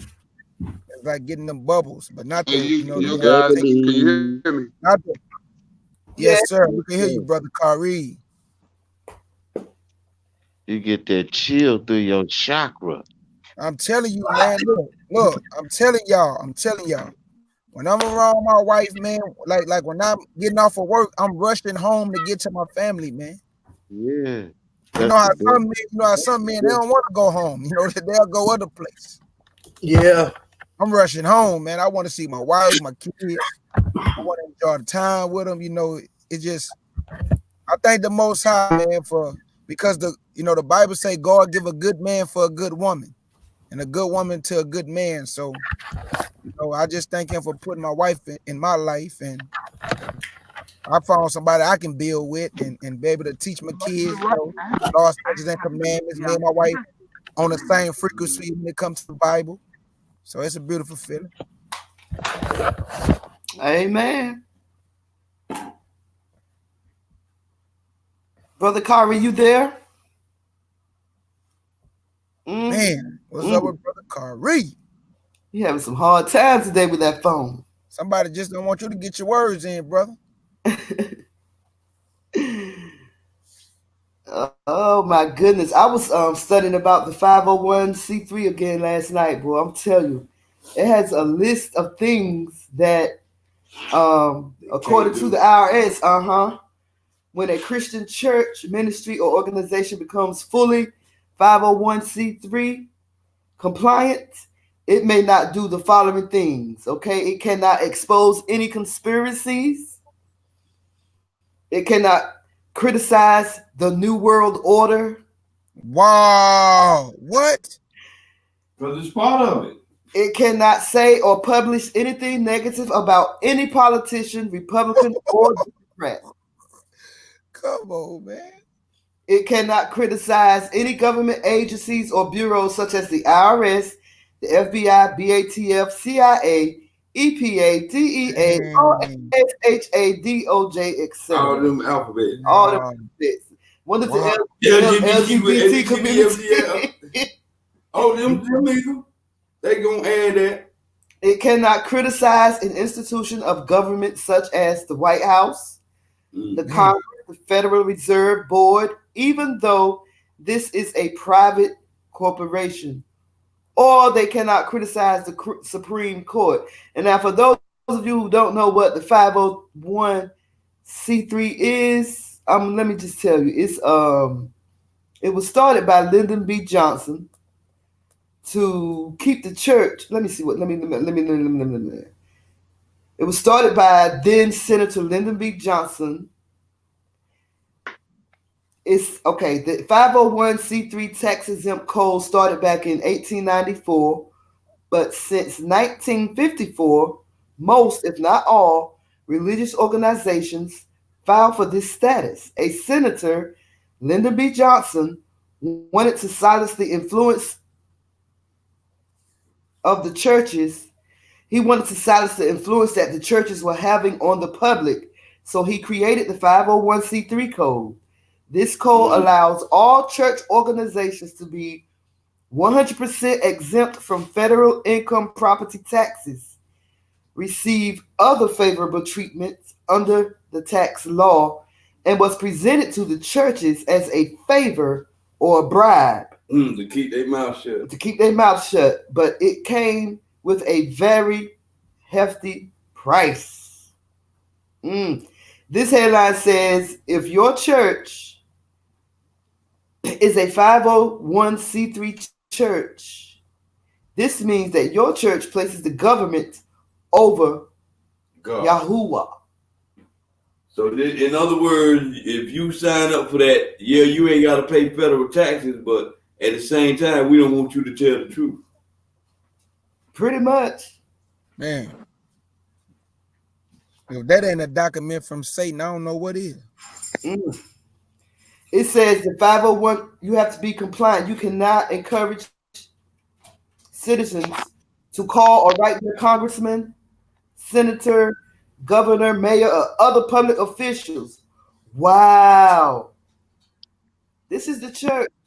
This is what the church cannot do if they're under this 501c3 compliance. Wow. You cannot make disparaging remarks about or criticize any other faith group, cult, or religion.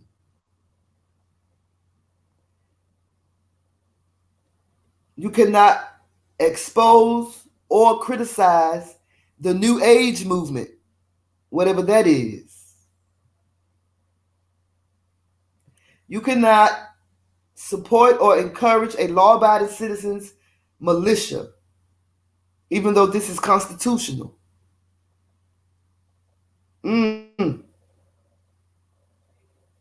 Oh, so now I understand why T.D. Jakes and them would never tell the truth.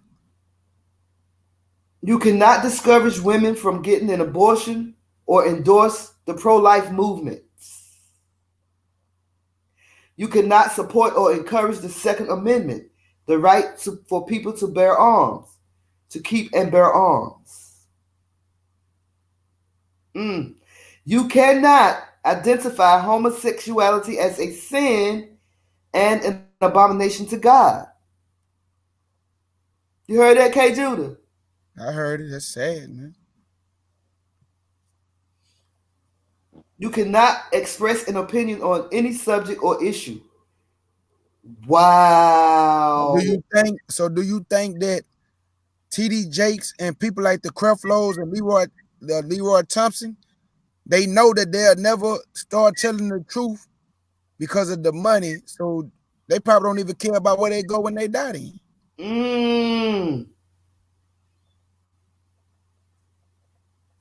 Really think about that. That means that they know when they be they know when they're gonna be judged by the Most High. They don't even care about where they go because they not gonna tell the truth. We already at the end and they haven't started telling the truth, so I don't think they're gonna start ever changing to tell the truth. Nope. They're gonna stay the way they are. They're gonna die like that. And they probably don't even care if they go to hell because they done already sold themselves for the money. It says you cannot appeal to people's emotions by employing evangelic methods such as fire and brimstone preaching. It's not wow. Wow. So that's why people don't fear God. It's not considered a reasoned approach by the IRS. You cannot discuss or identify threats to Christianity. You cannot discuss subjects or topics the IRS deems sensationalist. You cannot criticize well-known public figures or institutions the IRS deems worthy, such as the super rich elite, international bankers, the Hollywood movie industry, and etc. I can't wait to get out this land. I'm sick of this place. It says you cannot publish or broadcast information on any topic without giving credits to the opposing viewpoints of Christ's enemies. Oh, man. Wow.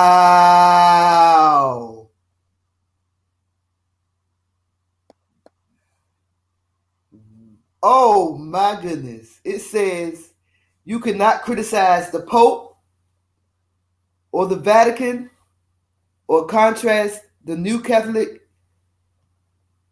Catechism with the truths found in the Holy Bible. Hold up, time out. They actually said with the truth found in the Holy Bible. You cannot criticize the Pope or the Vatican or contrast the New Catholic Church with the truths found in the Holy Bible. Oh, so they telling you that the Catholic Church and the Pope is true that they found in the Holy Bible, but we don't want you to talk about it. And then it has in parentheses, only liberal churches are permitted by the IRS to criticize the Catholic Church. Man, let me get my brother Monster to give me some baby powder. Hey, brother Monster. Yes, sir. The church cannot criticize the Masonic Lodge, the Order of Skull and Bones, or other societies. Hey, brother Monster, I've been going in on videos, man. Hey, them videos is deep. Yes. Especially the one about Kobe. Oh, man. That one I watched about Kobe and that old one about how they had the Goodyear blimp trying to blow up that stadium. Yes. And that stuff is deep. That's so about they keep references to Super Bowl this weekend. Yeah, man. I'm telling you, man. Hey, I don't know what's gonna go down, but that man ain't died for nothing. Something fishy is going on, man. Yeah. Man, you died in a helicopter crash, bro. Yeah. 41 years old. You died in a helicopter crash. They killed that man, man. But I don't want to, you know what I'm saying? And then he got a Lear jet, like $1 million Lear jet. It's gold with his Kobe symbol on it. Why you flying in that, bro?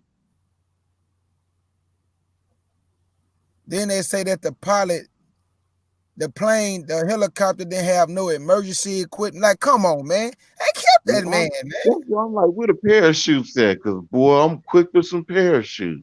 They didn't have nothing, man. I'm talking about dog, and then every little girl on there was 13. Come on, man. Then they showed some people showed the footage when they was in their car and they stopped. You should have seen how it just dropped. It is I saw it. Come on, man. Hey, I'm gonna be honest with you, Monster. I think they controlled it. Yeah, you know they could do stuff like that. Yeah, that's they how sabotaged. They saying that's how they did with the at the Twin Towers. Yeah, more control, yeah. Because you know they could do that. I got a documentary called Super State. They could control, they was controlling little drones and stuff over there in Afghanistan with one of the soldiers was controlling it with an Xbox controller, bro. Hey, B, I don't know if you I don't know if you remember this story, Bees, but back in the day, it was a young brother. He was in Walmart and he was holding a gun that he was about to purchase. And the police came in and shot him dead, right? Mm-hmm. Now check this out. His wife knew information about the story. So when she was driving one day, a man said she passed by him at a high rate of speed. Man, when you saw her car, there's no way she survived. I believe they controlled her car and killed her because she was about to do an interview exposing. Yeah. I'm telling you, man, these people wicked, man. They did it to one dude. He was like a whistleblower. And he was coming out on some shit about Obama and them. And then his car disintegrated. Telling you. Going up the street. That's interesting what E put in there. Yeah. 3 teenage girls, all 13. Think about it. 13, 666. You have that numerology. Yeah, they use numbers. You know, they use numbers and dates and times and letters and colors and man, them people, they pretty crafty, but they getting sloppy. Yeah, man, I've been going in on them videos because I like receiving information, man, and I just like to know what's going on. That's all I do, K Judah. Does B be like, how you get in the chat so quick? Cause I don't do nothing. When I go do my little odd job, I come home, I do my little hustling thing, and then that's all I do. I got like 3 TVs and 3 laptops, bro, and 2 phones, bro. That's all I do. Sit on that YouTube and just pull up my own videos or the people I'm subscribed to. I catch them videos. Most definitely. And I'll just be waiting for y'all to go to live. That's how I'll be there. Hey, I appreciate them videos, my brother. Yeah, oh man, it's nothing, bro. I always like to support and wake my brothers and sisters up in this walk. We together. Most definitely. Okay, listen to this, y'all. It's a lot of things that this is crazy. There's some things that the church may not do if they're under the 501c3 rule. They may not engage in activities opposing pornography. Oh, well, that's understandable. May not support legislation saying children belong to parents rather than the state. Oh, snap. I'll be right back, family. Crazy. Okay. Right back. May not form a political action committee nor support legislation opposing lotteries and gambling activities. May not oppose the public school system. Why was that in my pocket? Huh? Yo, later. May not oppose the public school system and may not publicly declare we are to obey God rather than the government. What? That's why you don't learn nothing when you go to church. May not advocate support of the United States or state constitutions as the supreme law or the land. Brother Carver, you back? Yeah. You know that phone call, I had to take care of something, and then my phone still slapped to death. I need to slap him because every time I start talking about something good, it cut off. My phone like that too. You ain't the only one. Every time I say, and it's catching me in midstream. I don't even know when I finally look at it and find out I'm off. And I'm saying, dang, I've been talking for a while. Did they hear what I said? A lot of times we can hear you, but you just can't hear us.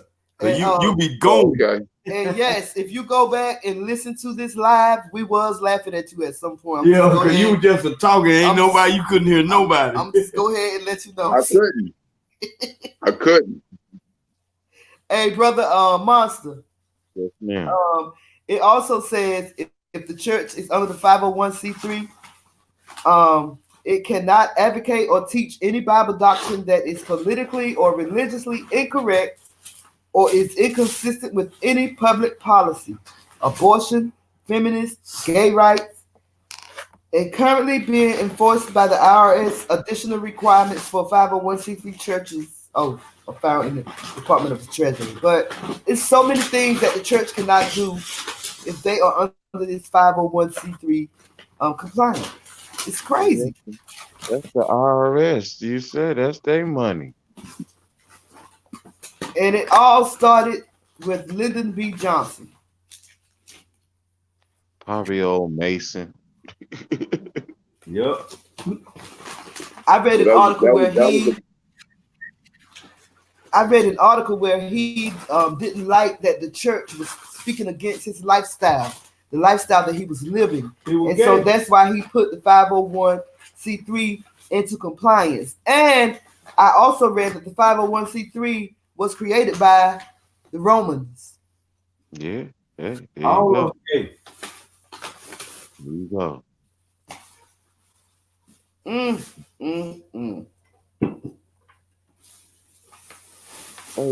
Hey, you should pull up that video when that interview lady called Kenneth Copeland getting ready to get up in that jet.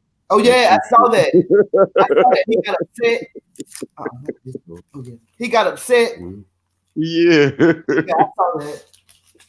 I saw that. That was crazy.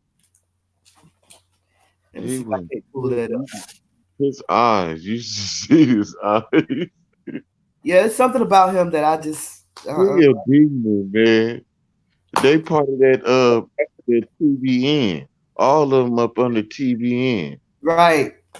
Right. Hey, B. Yeah. Oh, Monster, y'all gotta send me a friend request on Facebook, man, so I can get up, be able to send a message or whatever, hit you up or something. You gotta give my Gmail because I ain't got no Facebook. I don't mess with Okay, well, whichever one. Well, whichever one. Yeah, Gmail. That's how I be sending videos and stuff, pictures to be. Okay. I can't write right now. So I get it. I'll get it. Okay. Hold on, y'all. Call. Hold on. I can't hear you guys. I got you. I can hear you. I can hear you. He dropped out again. I remember that story. K. Judah. Sister E.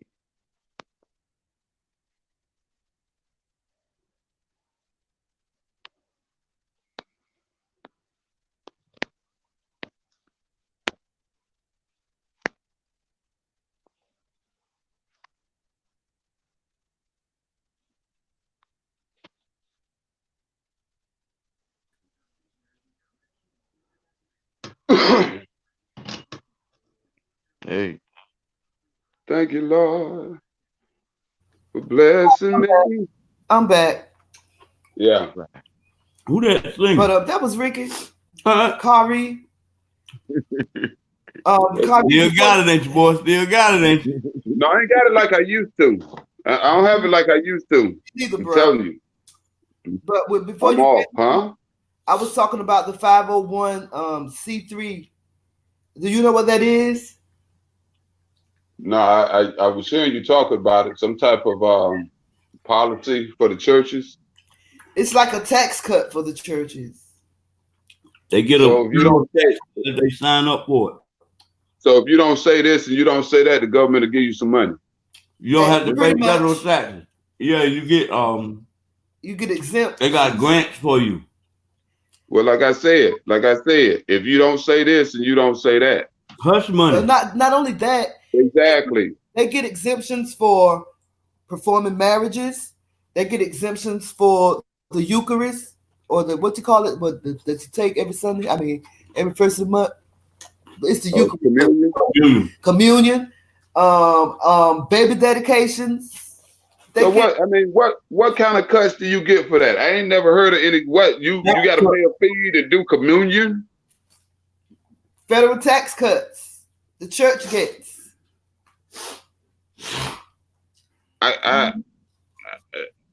and about 95% of the churches in the United States are under the 501c3. Okay, so now it still goes back to what Jules said, hush money. Pretty much. You can saying certain things. So we're gonna give you a break. That's money you don't have to pay. Right. And I went over a list of things that they cannot talk about, otherwise they would be in trouble. Hush money, but the Bible speaks of a lot of that stuff they're telling you not to talk about. Yep. So that's why that's another issue that I have with the church. If they talked about it, it'll reveal a whole lot of truth. Yeah. That's why they can't. That's why they try not to say too much about politicians. Yep. That's why them white folk coming up in the churches trying to act like they so good, you know, and trying to do so much for us. Politicians all for themselves. Pretty much. Pretty much from what I've seen. Hey, that's a proven fact now today. So for one, you can't be now up in there unless you got money. Jules, what you eating on? See? Huh? See? What you eating on? My tongue. No, you ain't. No, you ain't. I ain't do nothing. You talking and smacking at the same time. But anyway, finish what you were saying. No, what was I saying? See? Well, guys, that's what I was getting ready to say. It's dinner time. In order that I can feed my face, because I'm hungry, I have to cut this live short. Well, you go here. Y'all can dig it. Yep. I mean, I can mute the mic. No, you good. Do your thing, and I guess we'll come back on later, however. Yeah, whatever. And maybe we'll have some more females to come on up here so we can talk about something good and juicy. Maybe. Well, you're going to be done drown this podcast. It's a good thing. It's a good thing. People, you know what? People want to hear what we're talking about. Yeah, we got some good comments on one of the lives on YouTube, you know. Even said that we was the best show on YouTube. I was like, well, all right, I'll take that. Yeah. Take it. So until next time. Shalom. Shabbat Shalom, family. Shalom. Thank y'all. I love y'all for participating. Love you too. All right, brother. We're gonna talk. I might hop back on later on. All right. Hit me up. All right.